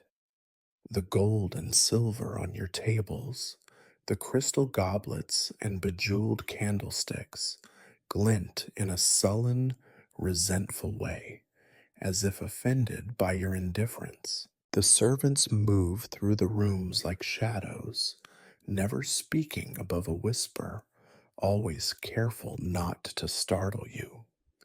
You notice how their eyes slide away from yours, how their hands hesitate before touching anything on your bedside table. The routine is stifling, but it is all that remains, a procession of water jugs, folded linens, quiet murmurs of, "Is your majesty comfortable?" or "Does your majesty need anything else?" You always answer no. It is easier for both of you. Outside, spring is coming, so they tell you. Birds return to the palace eaves. The river Danube swells with the meltwater of distant mountains. The city stirs awake after its winter hibernation, but you would never know it from your window. The garden, once bursting with life and scandal, is now a drab patchwork of last year's dead leaves and stubborn mud. You watch the sky change colors, but the spectacle is flat, as if seen through the bottom of a dirty glass. There are days when even time itself seems to slow. Mornings blend into afternoons, afternoons into evenings, without the punctuation of events. No hunts, no audiences, no feasts, no councils. The bells in the city ring the hours, but inside your chambers, the rhythm is set by the arrival of medicines, the changing of your linens, the slow decay of daylight into dusk. You begin to understand why old men sleep so much. It is not rest they seek, but escape from the monotony. Your courtiers have grown used to the silence. They linger just beyond the threshold of your chambers, speaking in urgent, clipped voices when they think you cannot hear. Sometimes you catch the echo of their laughter, a joke told quietly, too far away for you to understand. Their world is shrinking too, shaped by the gravity of your decline. You notice their caution, every word weighed, every gesture calculated, as if even their smallest mistake might hasten or delay your end. The priests come and go, their prayers as repetitive as the tick of a clock. They light candles, murmur blessings, sprinkle holy water on your brow. You do not bother to answer when they ask if you have confessed all your sins. You know they do not expect honesty, only ritual. It is all ritual now. You are the center of a ceremony no one truly wishes to attend, but no one dares to leave early. You find your thoughts drifting, lost in a fog of sameness. You try to remember what it was like to care, to anticipate anything at all. The news that reaches you is always the same: a border skirmish, a minor festival, a birth, a death. You nod, you frown, you pretend to weigh each item as if it were a matter of state. But none of it pierces the armor of your apathy. Food is as dull as everything else. The cooks send up trays of bland porridge, boiled chicken, thin broth. You eat because it is expected of you, not because you taste anything. The only true flavor left is bitterness, and even that is more memory than sensation.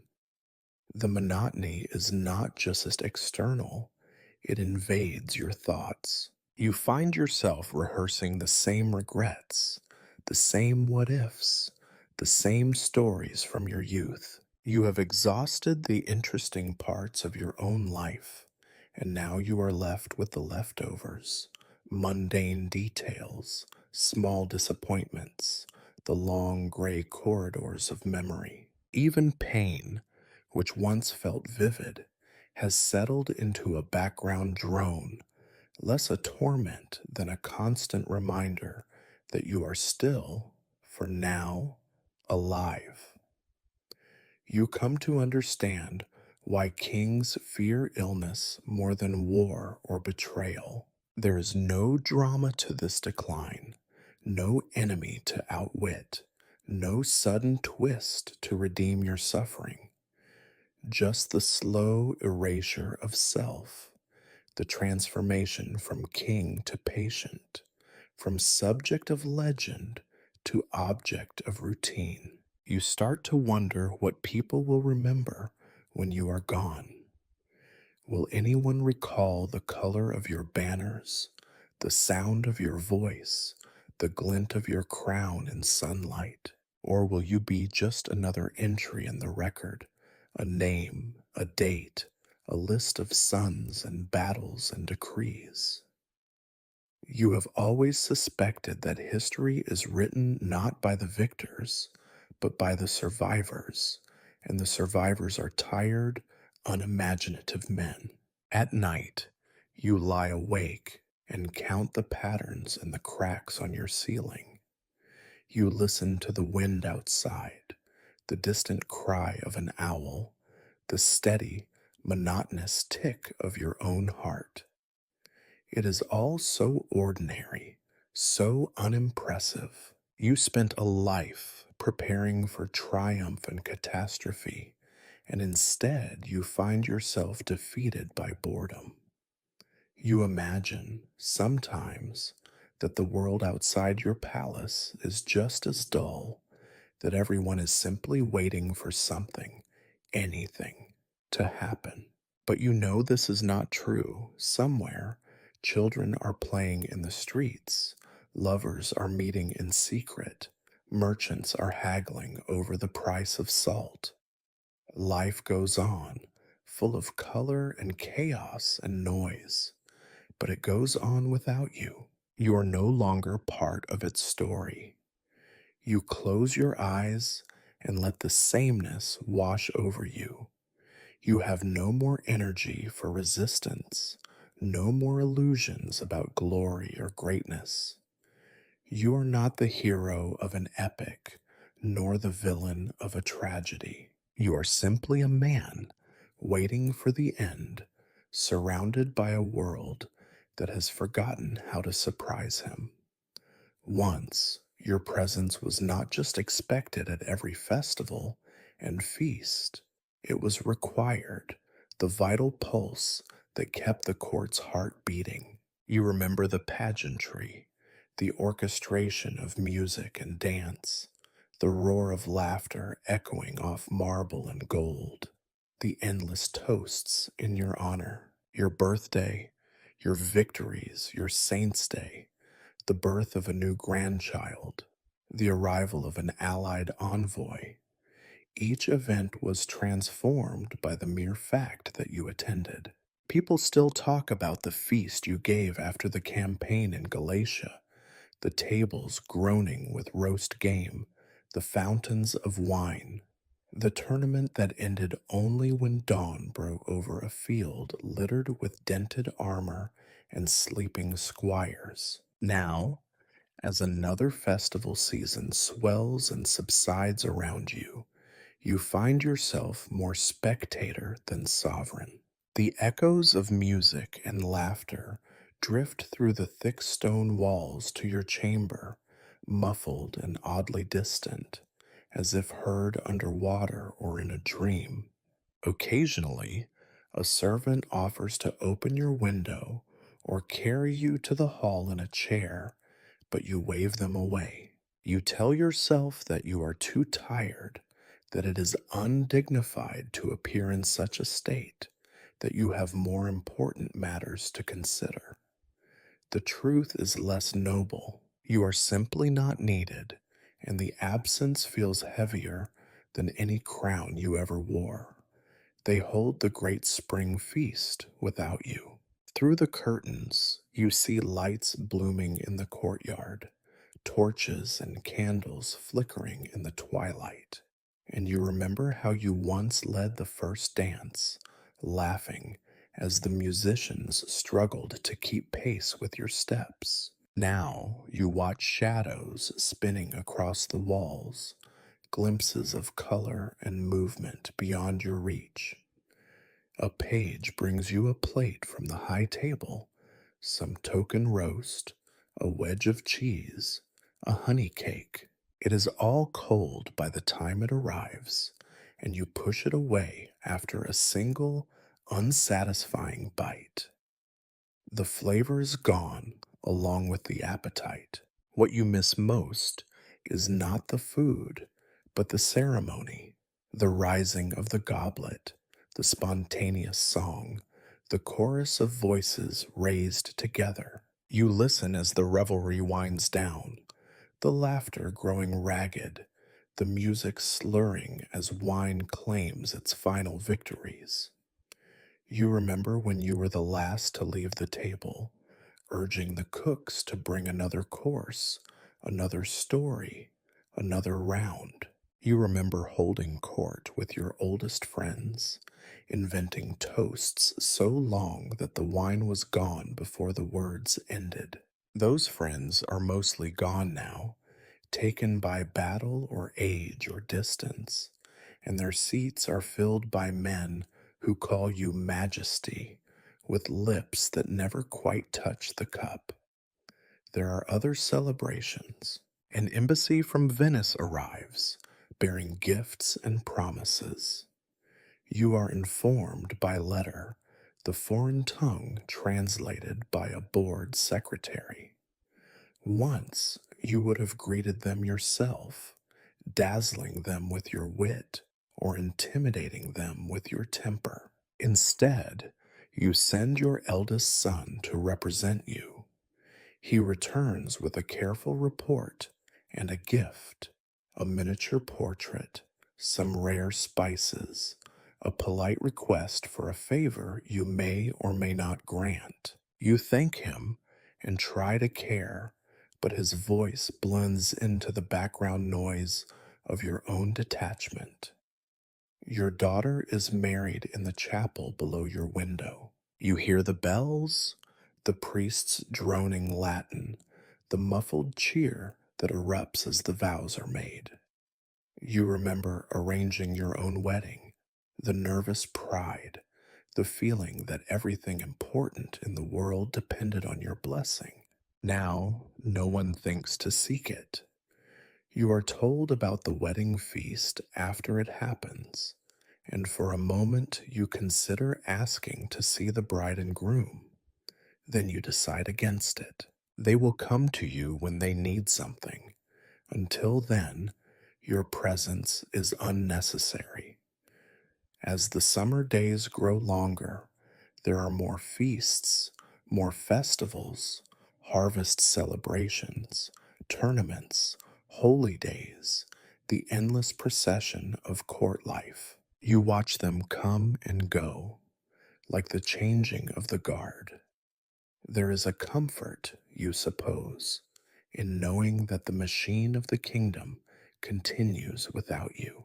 The peasants still dance around the maypole, the knights still tilt for favor, the cooks still prepare dishes whose names you can no longer pronounce.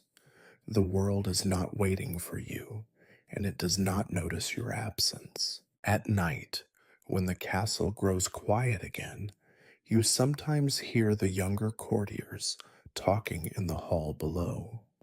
Their voices are excited, nervous, full of plans and promises. You remember that feeling of being on the verge of something, of believing that the future will be different and better simply because you wish it to be. You envy them, but you cannot join them. You are a memory already, a living ghost presiding over ceremonies that do not require a ghost at all.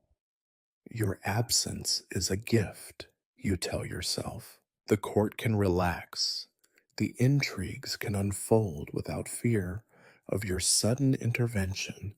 The younger nobles can test their wings in the safe shadow of your decline. If you strain, you can almost convince yourself that this is generosity, not defeat. But the silence in your chamber says otherwise. Sometimes a servant lingers at your door, hesitant to leave you alone. They ask if you need company, a story, a song. You decline with a smile or what passes for one. You would rather remember the celebrations as they were, not as they are now. In your mind, the halls are always bright, the laughter always genuine, your presence always welcome. You understand, at last, why old men prefer the company of their memories to the company of the living. Still, you wait for someone to notice, for a note left at your door, for a toast raised in your name, for some sign that your absence is more than a formality. Sometimes you get it. A grandchild sneaks into your room with a piece of sugared fruit. A favorite dog curls at your feet. A musician plays your favorite tune in the courtyard below your window. These gestures are small, but they pierce the fog of your solitude. They remind you that you were, and in some ways still are, the axis around which this world turns. But the celebrations pass. The torches are extinguished, the tables cleared, the guests depart. The court resumes its whispering, its plotting, its careful navigation of the long transition from your reign to the next. You remain, listening to the echoes, waiting for a day that will not come again. You realize, as you watch another festival fade into memory, that your story is almost over. The world will keep celebrating, with or without you, and the halls you once filled will ring with other voices, other laughter. All that remains is the faint hope that someone, somewhere, will remember the king who was not present and miss him, not for the power he wielded, but for the joy he once brought to the table. It begins, as such things always do, with whispers. You notice them first among the servants, the subtle hush that falls when you are wheeled past, the careful avoidance of your gaze, the sidelong looks traded in the corners of the room. Your physicians, once overflowing with confident pronouncements and optimistic remedies, have fallen quiet. Their visits become shorter, more frequent and less hopeful. They speak in lowered voices, Latin phrases muttered like incantations, as if language itself might ward off the inevitable. You sense the tension in the room as soon as the physicians arrive for their morning examination. There is none of the cheerful bustle that once accompanied their rounds. No more talk of new treatments or miraculous herbs. Instead, they move around you with the reverence of acolytes attending a sacred relic. They poke and prod, checking your pulse, your tongue, your eyes, your skin.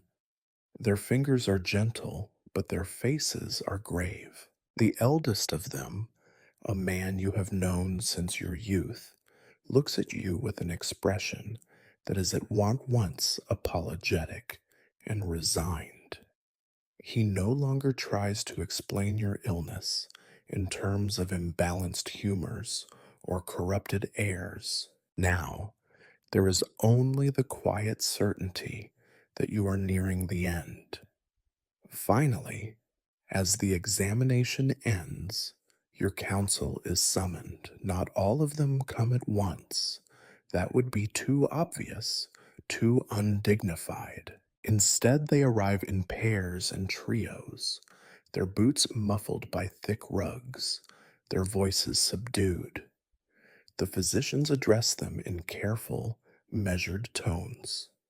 Words like critical, grave, and irreversible hang in the air, as heavy as stones. No one says dying, but the meaning is clear enough. You listen from your bed, feeling less like a patient and more like a case study.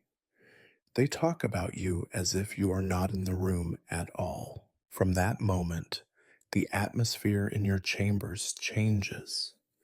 The servants move with even greater caution. Food arrives more frequently, but in smaller portions, as if they hope to catch your appetite in one of its rare moments of return. Fresh linens appear almost hourly. The fire is stoked higher, even as the days grow warmer. Your every need is anticipated and met with a kind of desperate efficiency, as if comfort could be conjured by the sheer force of collective will. Priests begin to visit with increased regularity. They carry relics and mutter prayers over you, offering the comfort of ritual even as their eyes flicker with anxiety. You find yourself reciting the same prayers, your voice growing weaker each time. You confess sins you can barely remember, absolve yourself of crimes both real and imagined. The priests assure you that you are prepared for what is to come. You are less certain, but you nod along anyway. Even faith, it seems, is a performance for the dying. Your family gathers at your bedside, the tension so thick you could cut it with a knife. Your sons stand in uneasy silence, their faces pale and drawn. Your daughters weep softly, or try to, their tears a mixture of real sorrow and calculated display. Your queen holds your hand, her grip surprisingly strong. She leans in to whisper words of love and reassurance, but you hear the tremor in her voice. You sense her fear, fear not just of your death, but of the chaos it will unleash. The courtiers and counselors keep their distance for now, but you know they are waiting. Their world is poised on the edge of a knife, balanced between your last breath and the first moves of the inevitable struggle for succession. You see it in their eyes, the anticipation, the calculation, the carefully masked relief. No one wants to appear eager, but no one can quite hide the hope that their time is finally at hand. As the hours stretch into days, your chamber becomes a stage for a play in which everyone knows their role, but no one is sure of the ending. The physicians continue their visits, now mostly symbolic. They check your pulse and nod solemnly, prescribing drafts and poultices that no one expects to work. The servants tidy and dust, rearranging things that do not need arranging. The priests return with ever more elaborate rituals, as if a surplus of incense might somehow tip the scales in your favor.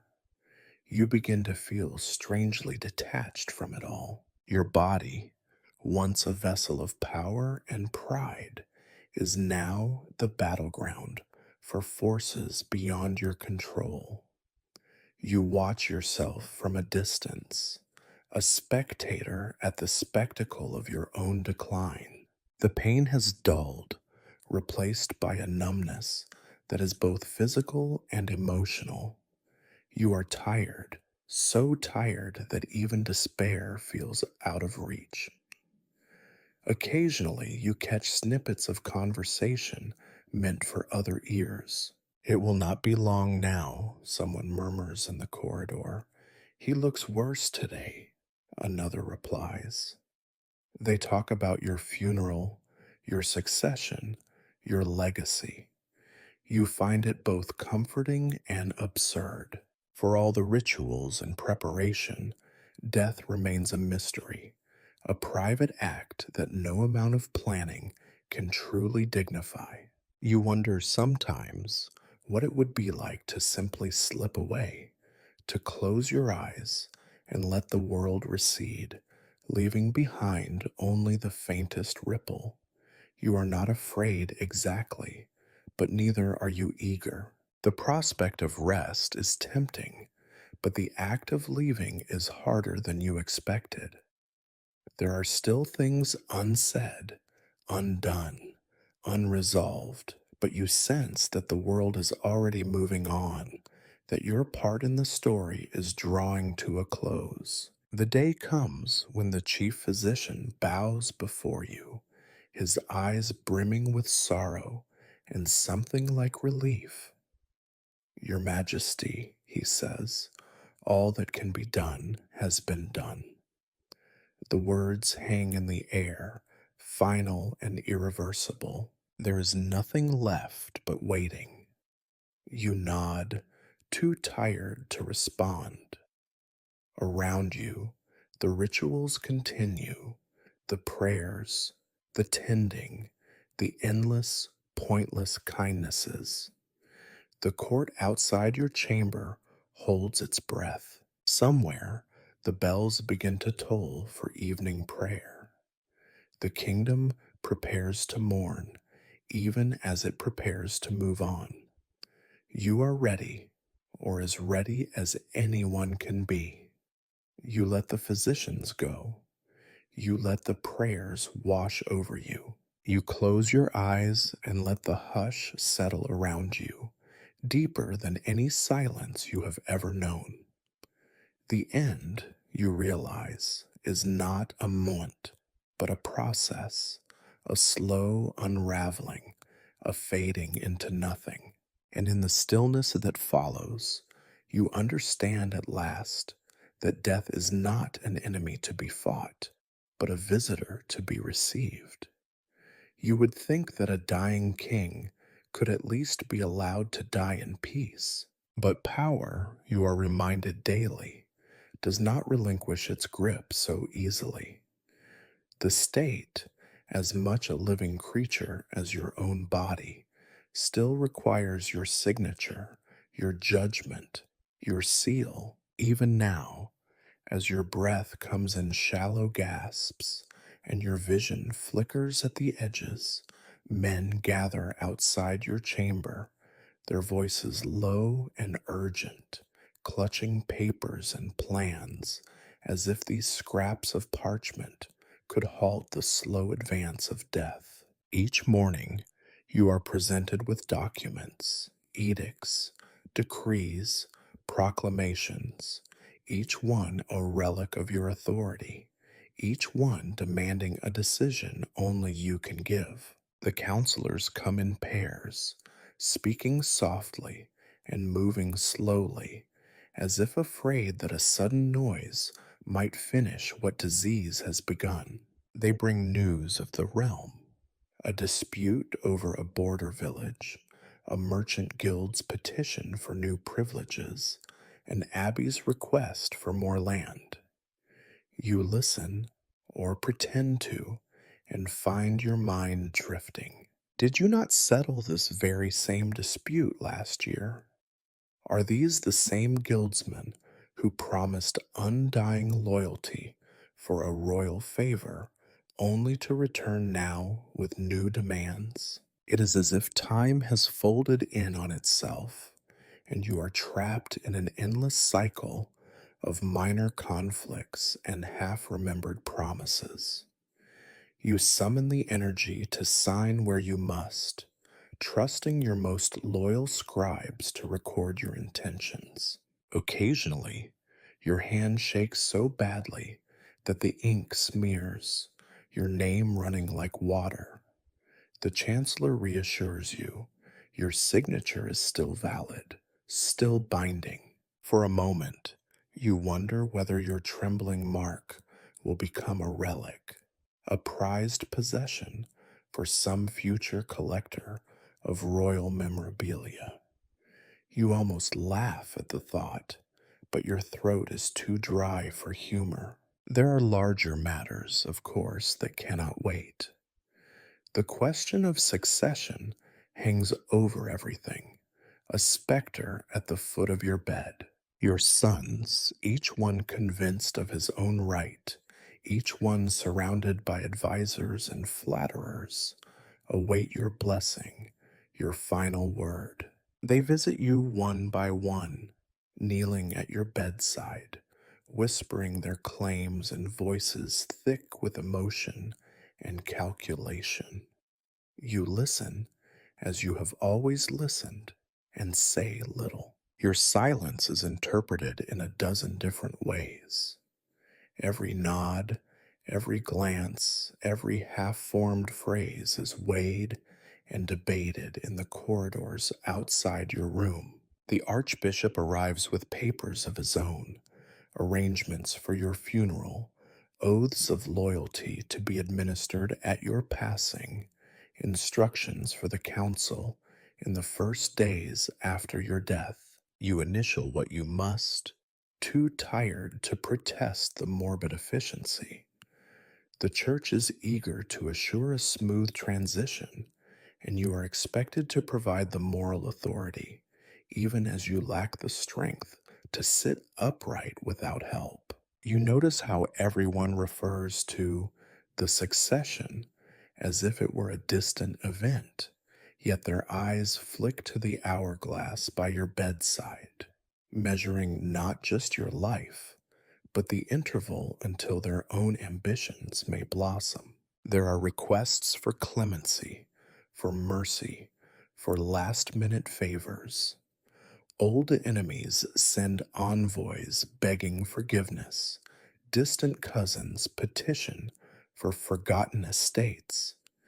Exiled nobles offer their loyalty in exchange for the smallest hope of return.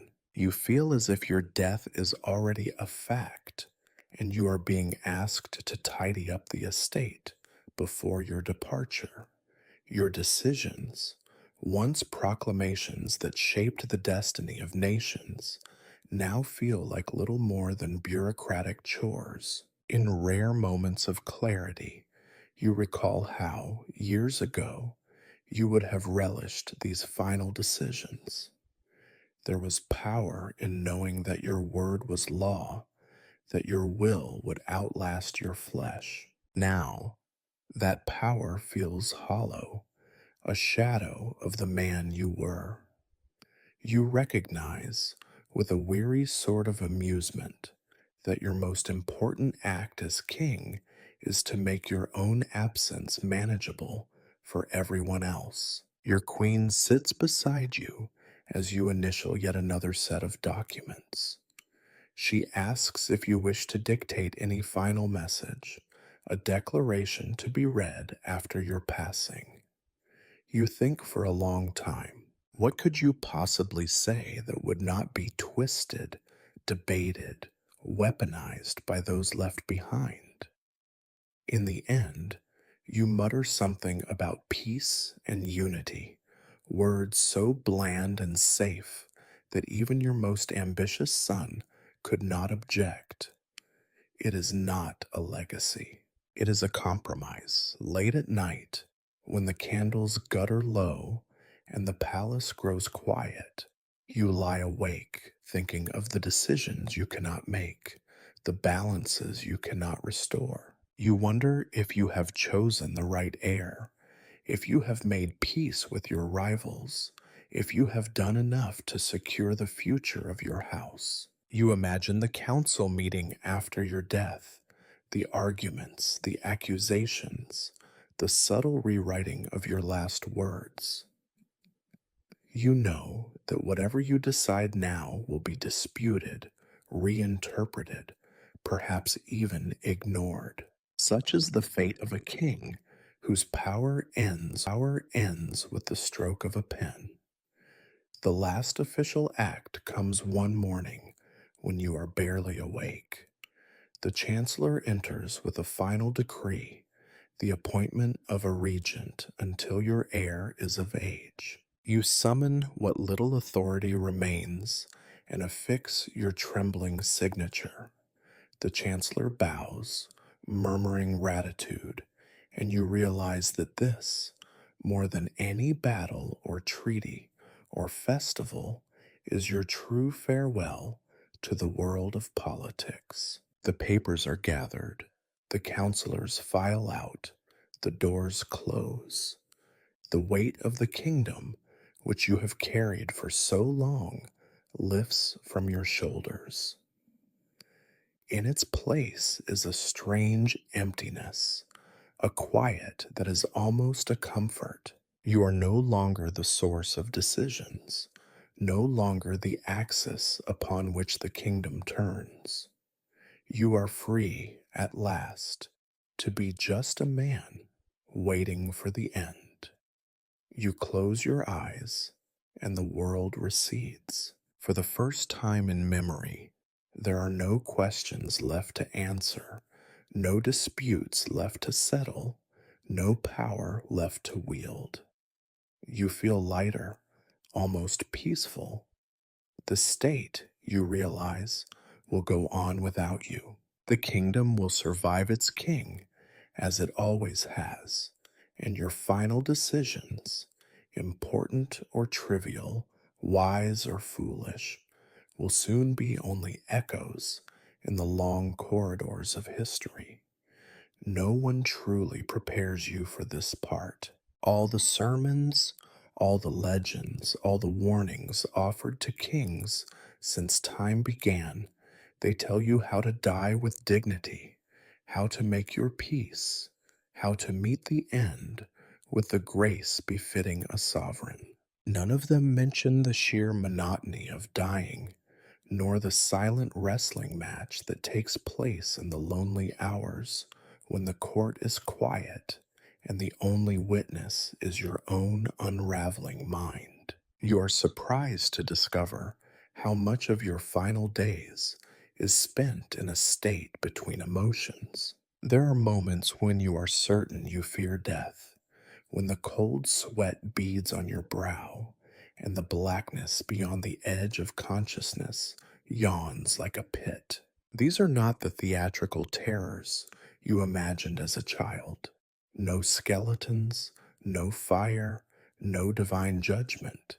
It is something simpler, the realization that your story will stop mid-sentence, that the world will move on, indifferent and unscarred. Then, as suddenly as the fear comes, it is gone. You find yourself floating in a fog of indifference, where even the memory of anxiety seems faint and distant. You watch your own hands, thin and pale on the coverlet, and think, so this is how it ends. You recall the old proverbs, dust to dust, ashes to ashes, and feel nothing at all, not even relief. The body aches, the mind wanders, but your spirit feels as inert as the gold coins stacked in your treasury, untouched, unneeded, already half forgotten. These moods cycle through you, sometimes many times in a single day. There are hours when you are filled with a sudden urgency, the need to hold on, to cling to one more sunrise, one more council session, one more word spoken in a room full of people who still look to you for answers. You grasp at life the way a drowning man claws at driftwood. You invent reasons to persist, an unfinished letter, an unresolved quarrel, a promise made to a child who has already grown old, waiting for you to keep it. For a few moments, your heart races, your mind sharpens, and you rage, quietly, but with all the force you have left, against the dying of your light. But then comes the weariness. The effort required to care is enormous, and the rewards are few. Your heirs will divide your lands, whether you protest or not. Your priests will chant their liturgies, whether you confess every sin or only the ones you remember. Your kingdom will stumble forward, guided by the same ambitions and follies that guided you. You let the urgency fade. You close your eyes and allow the indifference to settle over you again like a heavy cloak.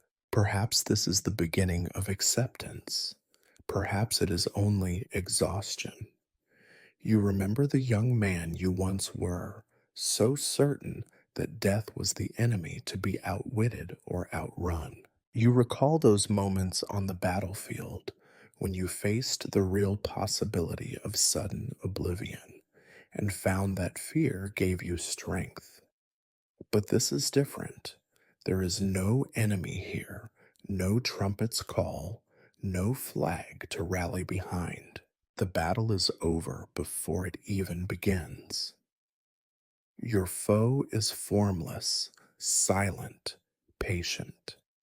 Visitors come and go, some with tears, some with forced smiles, all of them saying the things they think a dying king wishes to hear. You listen, you nod, you murmur the appropriate replies. Sometimes you feel a pang of regret, or tenderness, or even gratitude. More often, you simply drift through the encounters, barely tethered to the present. You have become a shore for the living to launch their own farewells, a mirror for their own anxieties about endings. At night, your dreams are restless. Sometimes you relive old fears, horses falling in battle, ships lost at sea, the darkness of a locked room. Other times, you find yourself in places that never existed, wandering a sunlit field where no pain reaches, standing in a hall where everyone you have ever loved is young again, smiling, waiting for you. You wake with a start, for a moment unsure of where you are, who you are, what remains of the man you used to be. You wonder, as the struggle between fear and indifference goes on, which will win out in the end. Will you meet your death with defiance or with a shrug? Will your last word be a curse, a plea, or nothing at all? You remember hearing priests say that the moment of death reveals a man's true nature, that every life story is finished in a single breath. You find this comforting in a strange way. The performance will be over soon, and you will not have to endure the applause or the silence that follows. The final insult, perhaps, is how unremarkable the whole process is. You are not the first king to feel this way, nor will you be the last. Every dying man, from the lowest serf to the highest prince, walks this path of alternating dread and attachment. It is the only thing you truly share with all your subjects, the one great equalizer left after a lifetime of difference. Some days, when fear wins, you beg for more time. Some nights, when indifference rules, you almost welcome the oblivion that creeps closer with each labored breath. You know that both are temporary, that in the end, you have no choice but to accept whatever comes. The world outside your chamber grows quieter. The footsteps in the hall become less frequent. The whispers about your fate have turned to silence.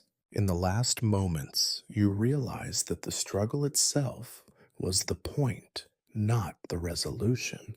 Kings, after all, are only human in the end, swinging between terror and apathy, rage and surrender, right up to the moment when all is still and only memory remains. If you were hoping that the gravity of your decline might inspire unity among your children, you were mistaken.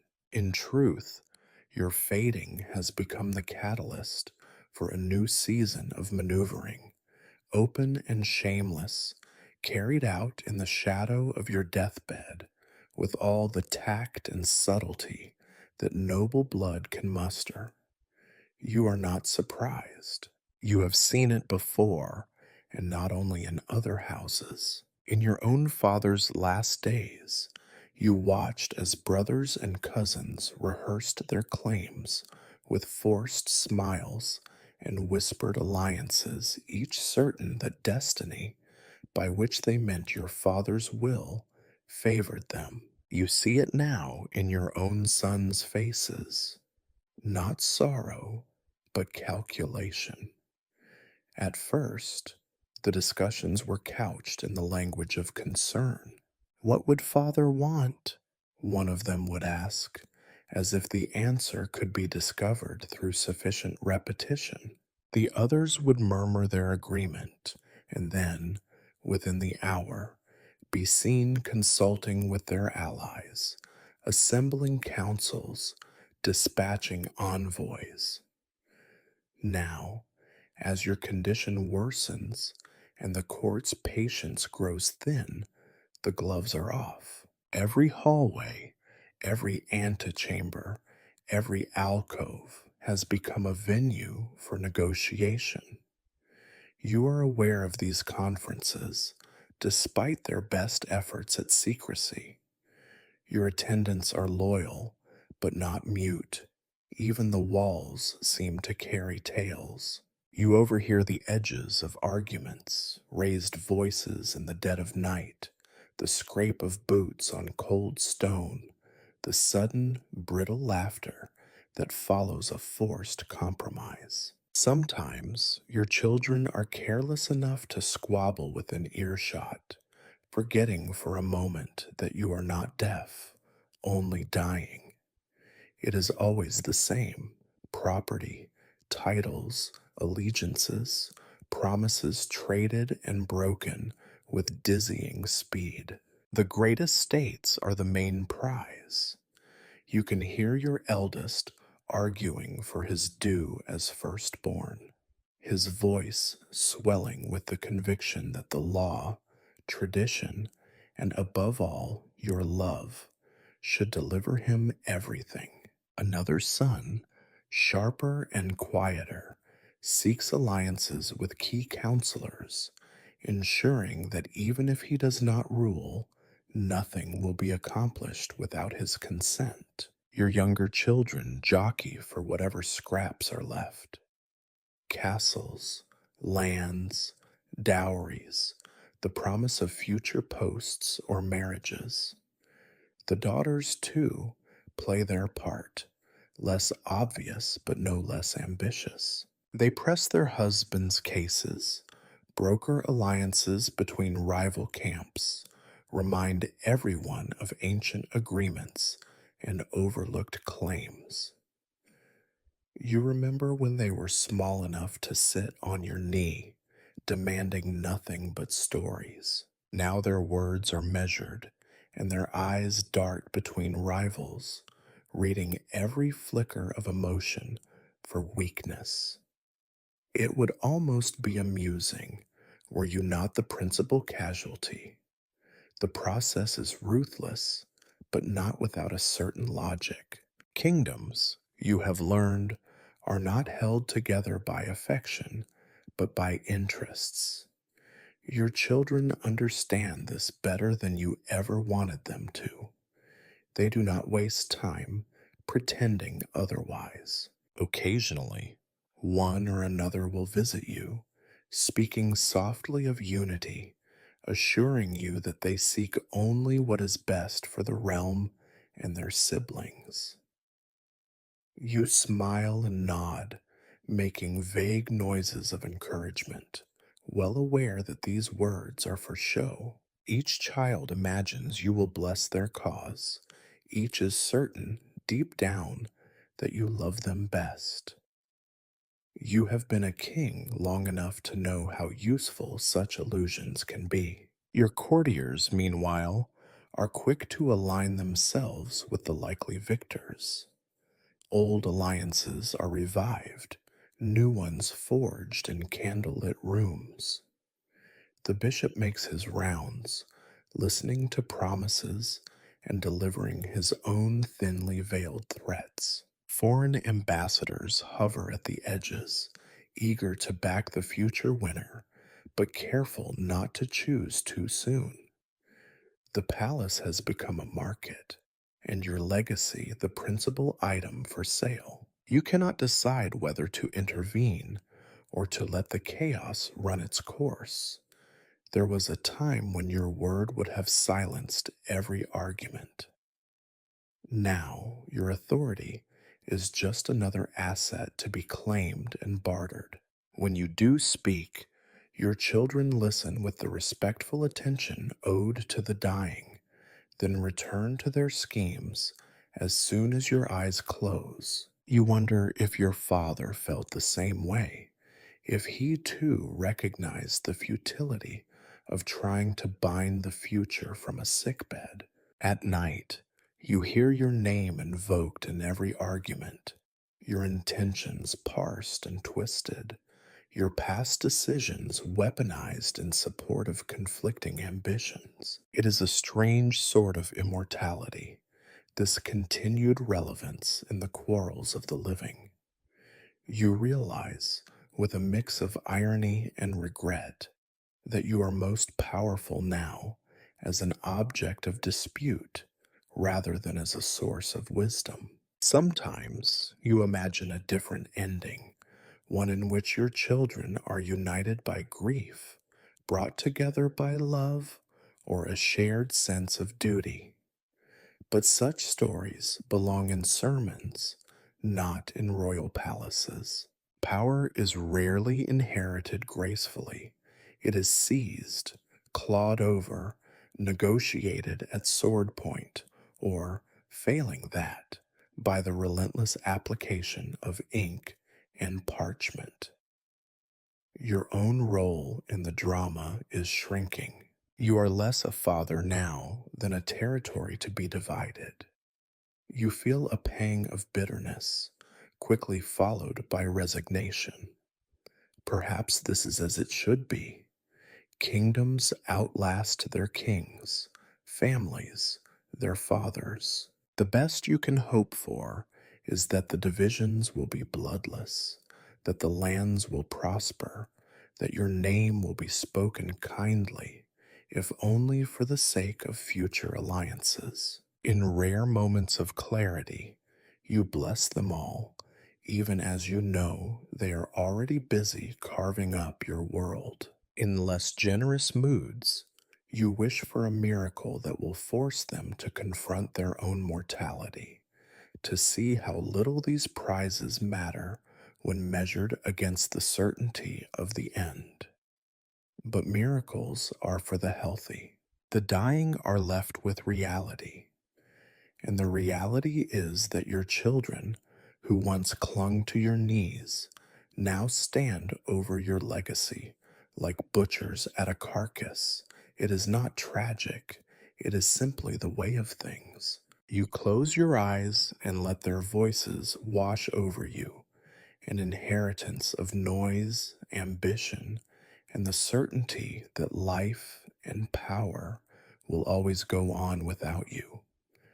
There comes a day, as inevitable as dawn, when your physicians stop offering solutions. They still come, of course, for to abandon the king completely would be to abandon their own position, but their faces have changed. The false hope that once gleamed in their eyes is replaced by the tired resignation of men who have exhausted every remedy in their arsenal. Their voices are softer, their hands more hesitant, their consultations among themselves tinged with the relief of having reached a conclusion, however grim.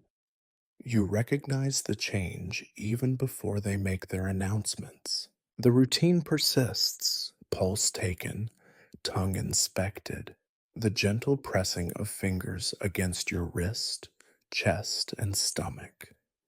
Yet there is no talk of balance, of humors, of healing. The endless parade of herbs, tinctures, leeches, and prayers has stopped. Now, they whisper, rest is best, and the king should not be troubled with business. You find yourself surprised by how quickly you accept their surrender. Some small part of you feels released. A different set of rituals takes over. The chief physician meets with your family, speaking in the same careful Latin that once disguised his uncertainty, but now simply cloaks the obvious. He says the words that mean there is nothing left to do: comfort, dignity, preparation. The court priest, previously a background figure in the crowded chamber, now comes to the foreground. Your body, no longer an experiment for science, becomes the property of faith and tradition. They begin to prepare you, not for recovery, but for departure. The process is both tender and terrifying. The linens on your bed are changed more often. The room is perfumed with incense, and your attendants speak in voices so soft you wonder if they themselves believe you have already slipped into another world. A confessor is assigned to remain near at all times. He sits quietly in the corner, rosary in hand, ready to offer forgiveness for every remembered and unremembered sin. You are washed as if for a feast, but there is no celebration to come. Your nails are trimmed, your hair combed, your beard carefully shaped by hands that tremble, perhaps from sorrow, perhaps from fear. Even the simple act of being dressed becomes a ceremony, with each garment chosen for what it will say to those who see you after you are gone. A robe of deep blue, embroidered with gold, your favorite once, now heavy and unfamiliar on your failing body. The palace grows quieter as your world contracts to this small circle of attendants, priests, and family. Word spreads quickly, and the stream of visitors slows. You are no longer expected to make decisions, to give audiences, or to offer advice. Instead, the kingdom seems to hold its breath. Outside your window, The bells of the cathedral toll with a new, more somber regularity. The city below feels subdued, as if mourning ahead of time, uncertain how to act before the event itself. Your children visit, now less to plead their cases than to say their farewells. Their faces are drawn, tired by the strain of weeks or months spent in limbo. Some kneel at your bedside and speak the words they think will bring you peace, forgiveness, gratitude, love. Others remain stiff and formal, unwilling or unable to let down their masks even now. You try to respond to each as they wish, hoping to offer some measure of comfort or at least closure. The words do not come easily. What is left to say when everything essential has already been fought over, confessed, or denied?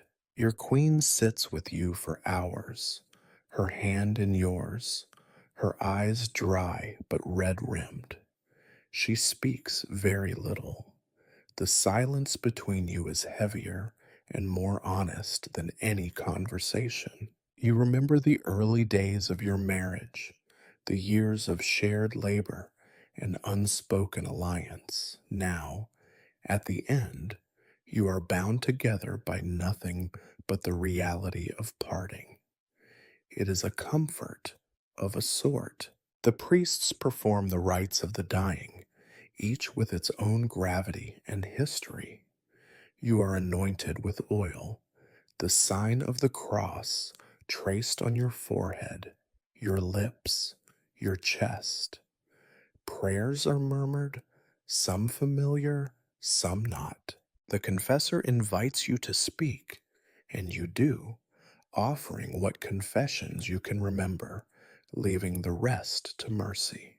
You are given the Eucharist, a last meal, symbolic and spare, meant to strengthen you for a journey you no longer have the strength to imagine. The process is both intimate and public. Every gesture is witnessed, every word recorded. You find yourself comforted not by the prospect of heaven, but by the orderliness of it all. There is something reassuring in the way these ancient rituals wrap around your fear, softening the harsh edges of the unknown. This, at least, is familiar, a script you know by heart, a part you can play even now. Sometimes, in the brief, lucid moments that remain, you wonder what comes next. You imagine your body lying still while the world outside continues. Children laughing in the courtyard, the kitchens clattering with pots and spoons, the river sliding past the palace walls as if nothing has changed. You wonder if your soul will linger, watching the inevitable confusion and chaos that always follows a royal death. Or will you simply slip into nothingness, your memories dissolving like mist at sunrise? Your physicians, for all their pride and learning, have nothing more to offer. You see relief in their faces when they leave your room for the last time, their burden finally set down. They will tell stories, no doubt, of their efforts, their innovations, their devotion to their royal patient. They will debate what they might have done differently, secure in the knowledge that no one will ever prove them wrong. For your part, you feel oddly grateful for the surrender. You are tired, so tired that even fear is dulled by exhaustion. The battle is over. The body has lost, and the spirit, if it survives, is content to drift on the current of ritual and memory. You close your eyes as the last prayers are whispered, as the final hands withdraw. You are prepared in every sense the word allows. prepared to leave, prepared to be remembered, or perhaps to be forgotten. For the first time in months, you are at peace, not because the future holds any certainty, but because at last no one expects you to fight it.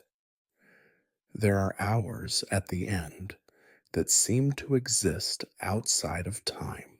The palace around you recedes, shrinking to a single point of candlelight, a circle of faces you cannot always recognize, the quiet shuffle of slippers on cold stone. The noise of court and kingdom fades to a distant hum. In its place is only the hollow, persistent throb of your own body, the wet rasp of each breath, the strange fluttering that has taken up residence in your chest. The agony is not theatrical. There are no screams, no shattering of royal composure. Instead, pain has become a gray landscape through which you drift, sometimes awake, sometimes dreaming, always aware of its presence. Your joints ache, your stomach twists and knots itself, your skin burns with fever and chills with sweat. At times, your mind is sharp, keenly aware of every sensation, every word whispered in your chamber. At other times, you are nowhere, lost in a fog, drifting through rooms that no longer exist and conversations that happened decades ago. You do not know how long you have lain here, but the hours stretch and tangle. Sleep comes in fragments, never whole. You snatch a few minutes of rest, only to be dragged back by the urgency of pain. Your attendants move quietly, smoothing the sheets, offering sips of water, wiping your brow. Their faces are drawn and careful. You realize, with a distant amusement, that you have become an object of pity, something to be handled gently, like fine glass on the verge of shattering. Sometimes you are aware of visitors, your children, the priest, the chief physician who hovers in the background, always ready to explain the end to those who need it spelled out. You hear your name spoken softly, feel hands clasping yours, sometimes cool, sometimes trembling. Words are offered, but their meaning slips past you. Peace, forgiveness, we are here. They all blur together, more music than message. More often, your mind refuses to stay in the room. You are carried away by memories, some vivid, some distorted, all touched by the strange clarity of dying. You see yourself as a child, chasing dogs through the palace gardens. You remember the heat of battle, the sting of blood in your eyes, the wild certainty that you could never be killed. You find yourself at feasts and funerals, hearing again the laughter of friends long dead, the hymns sung at burials you had hoped would never come. You drift, sometimes aware that you are drifting, other times convinced that you are living through old triumphs and shames as if for the first time. Your mind weaves together present and past. Your mother's lullaby merges with the priest's prayers. Your first coronation speech tangled with your daughter's wedding vows. The boundary between what is real and what is remembered grows thin, as if you are living in both worlds at once. Pain breaks through from time to time, a sudden sharpness in your side, a burning in your throat, a cold ache in your spine. There are moments when you try to cry out, but your voice is thin, barely audible above the constant murmuring of prayers. You sense the concern in your attendants' faces, the way they lean in to catch your every breath, their eyes flickering with worry that the next one will be the last. There is fear, of course, but it is blunted by exhaustion. You are too tired to be afraid for long. The rituals that once seemed empty, prayers, blessings, the touch of holy oil, now bring a kind of comfort, or at least a distraction from the pain. You hear the words without always understanding them, but the rhythm is soothing. There is a strange intimacy in being watched over so closely, in feeling the presence of others as your own presence slips away. Occasionally, you sense moments of clarity, a sudden awareness of everything you are leaving behind. You see your children, their faces shadowed by worry and ambition. You think of the realm, the wars won and lost, the treaties signed, the fields harvested, the cities grown and fallen. You wonder if any of it will last, if your name will echo through history or fade in a generation. For a heartbeat, regret sharpens your mind. There were things you meant to say, to do, to forgive or condemn, but the moment passes and you drift again. You are aware, too, of a curious relief, an easing of responsibility. For the first time in your life, you are not expected to act, to command, to decide. There is nothing left for you to do. The kingdom will go on, or it will not. The court will plot, the priests will pray, the children will quarrel. The river will flow past the palace walls, whether you are here to watch it or not. Sometimes you sense the presence of someone kneeling at your bedside, praying quietly.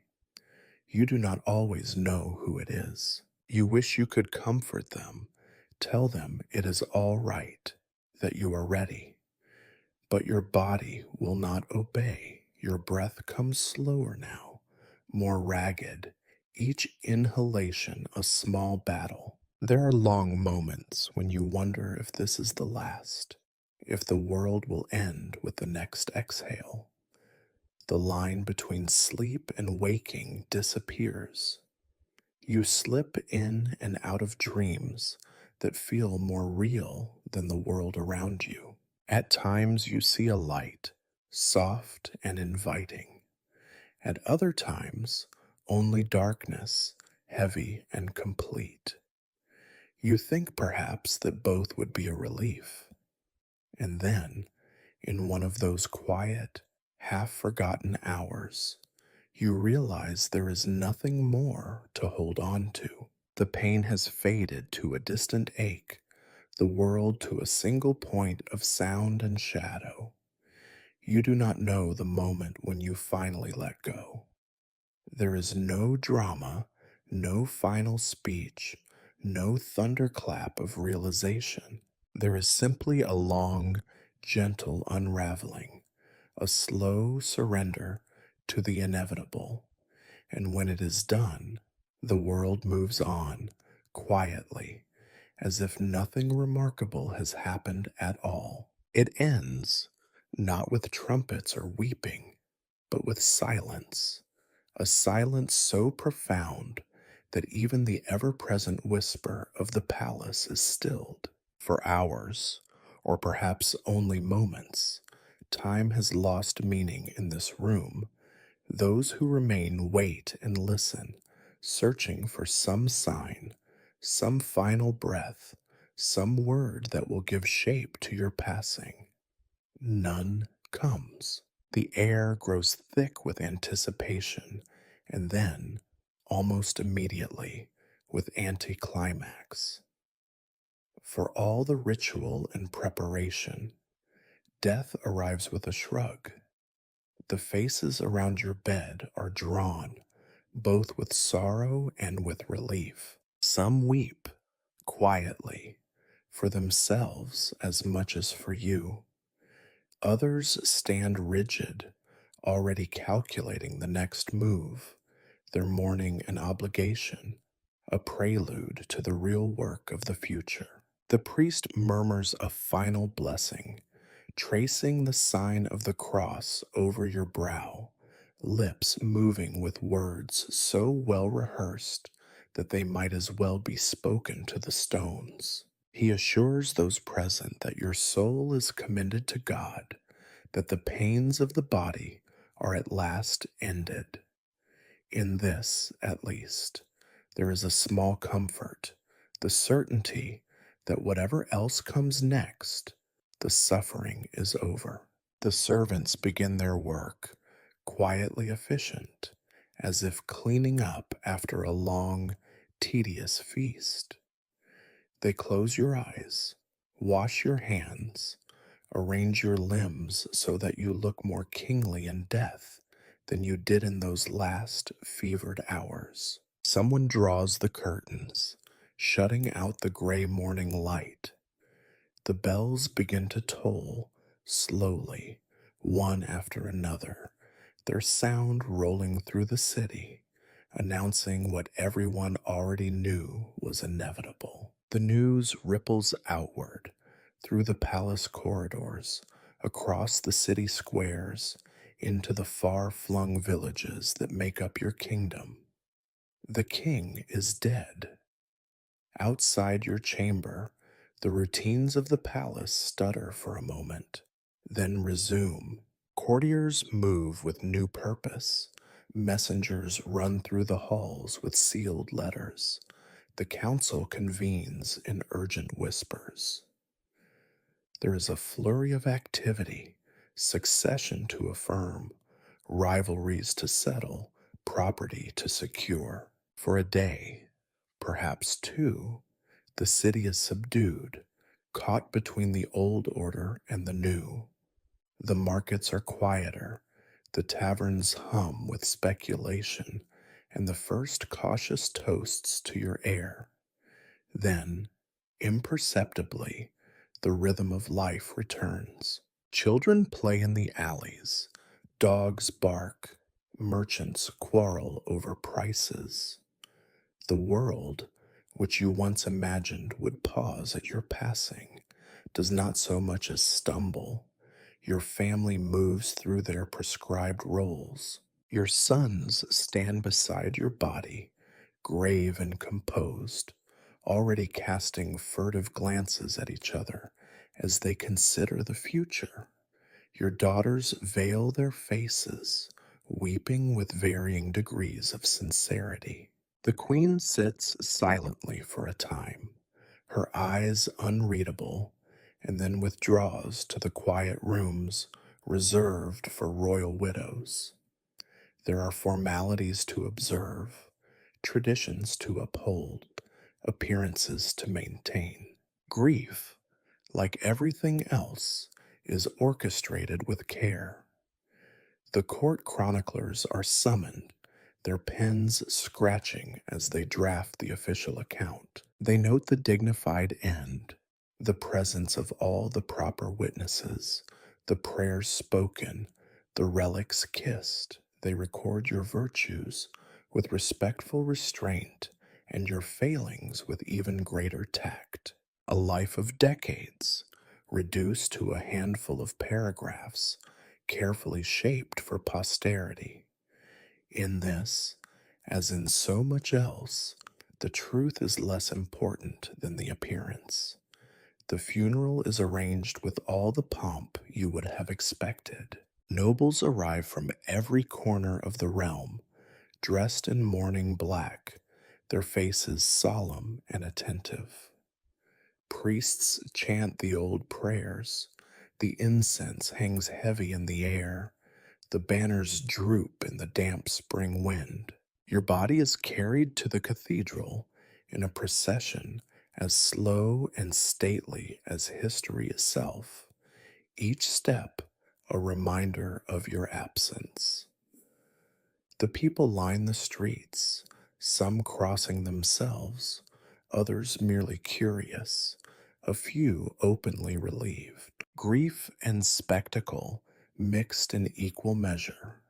In the end, you are laid to rest beside your ancestors, entombed beneath slabs of stone marked with your name, your titles, your dates.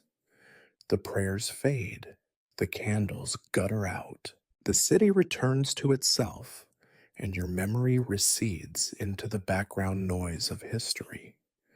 This, perhaps, is the final lesson of death, its indifference. You spent a lifetime imagining that the end would be meaningful, that the world would mark your passing with reverence, if not awe. Instead, death is as impersonal as a change in the weather, a fact to be acknowledged, a gap to be filled, a vacancy on the throne to be managed.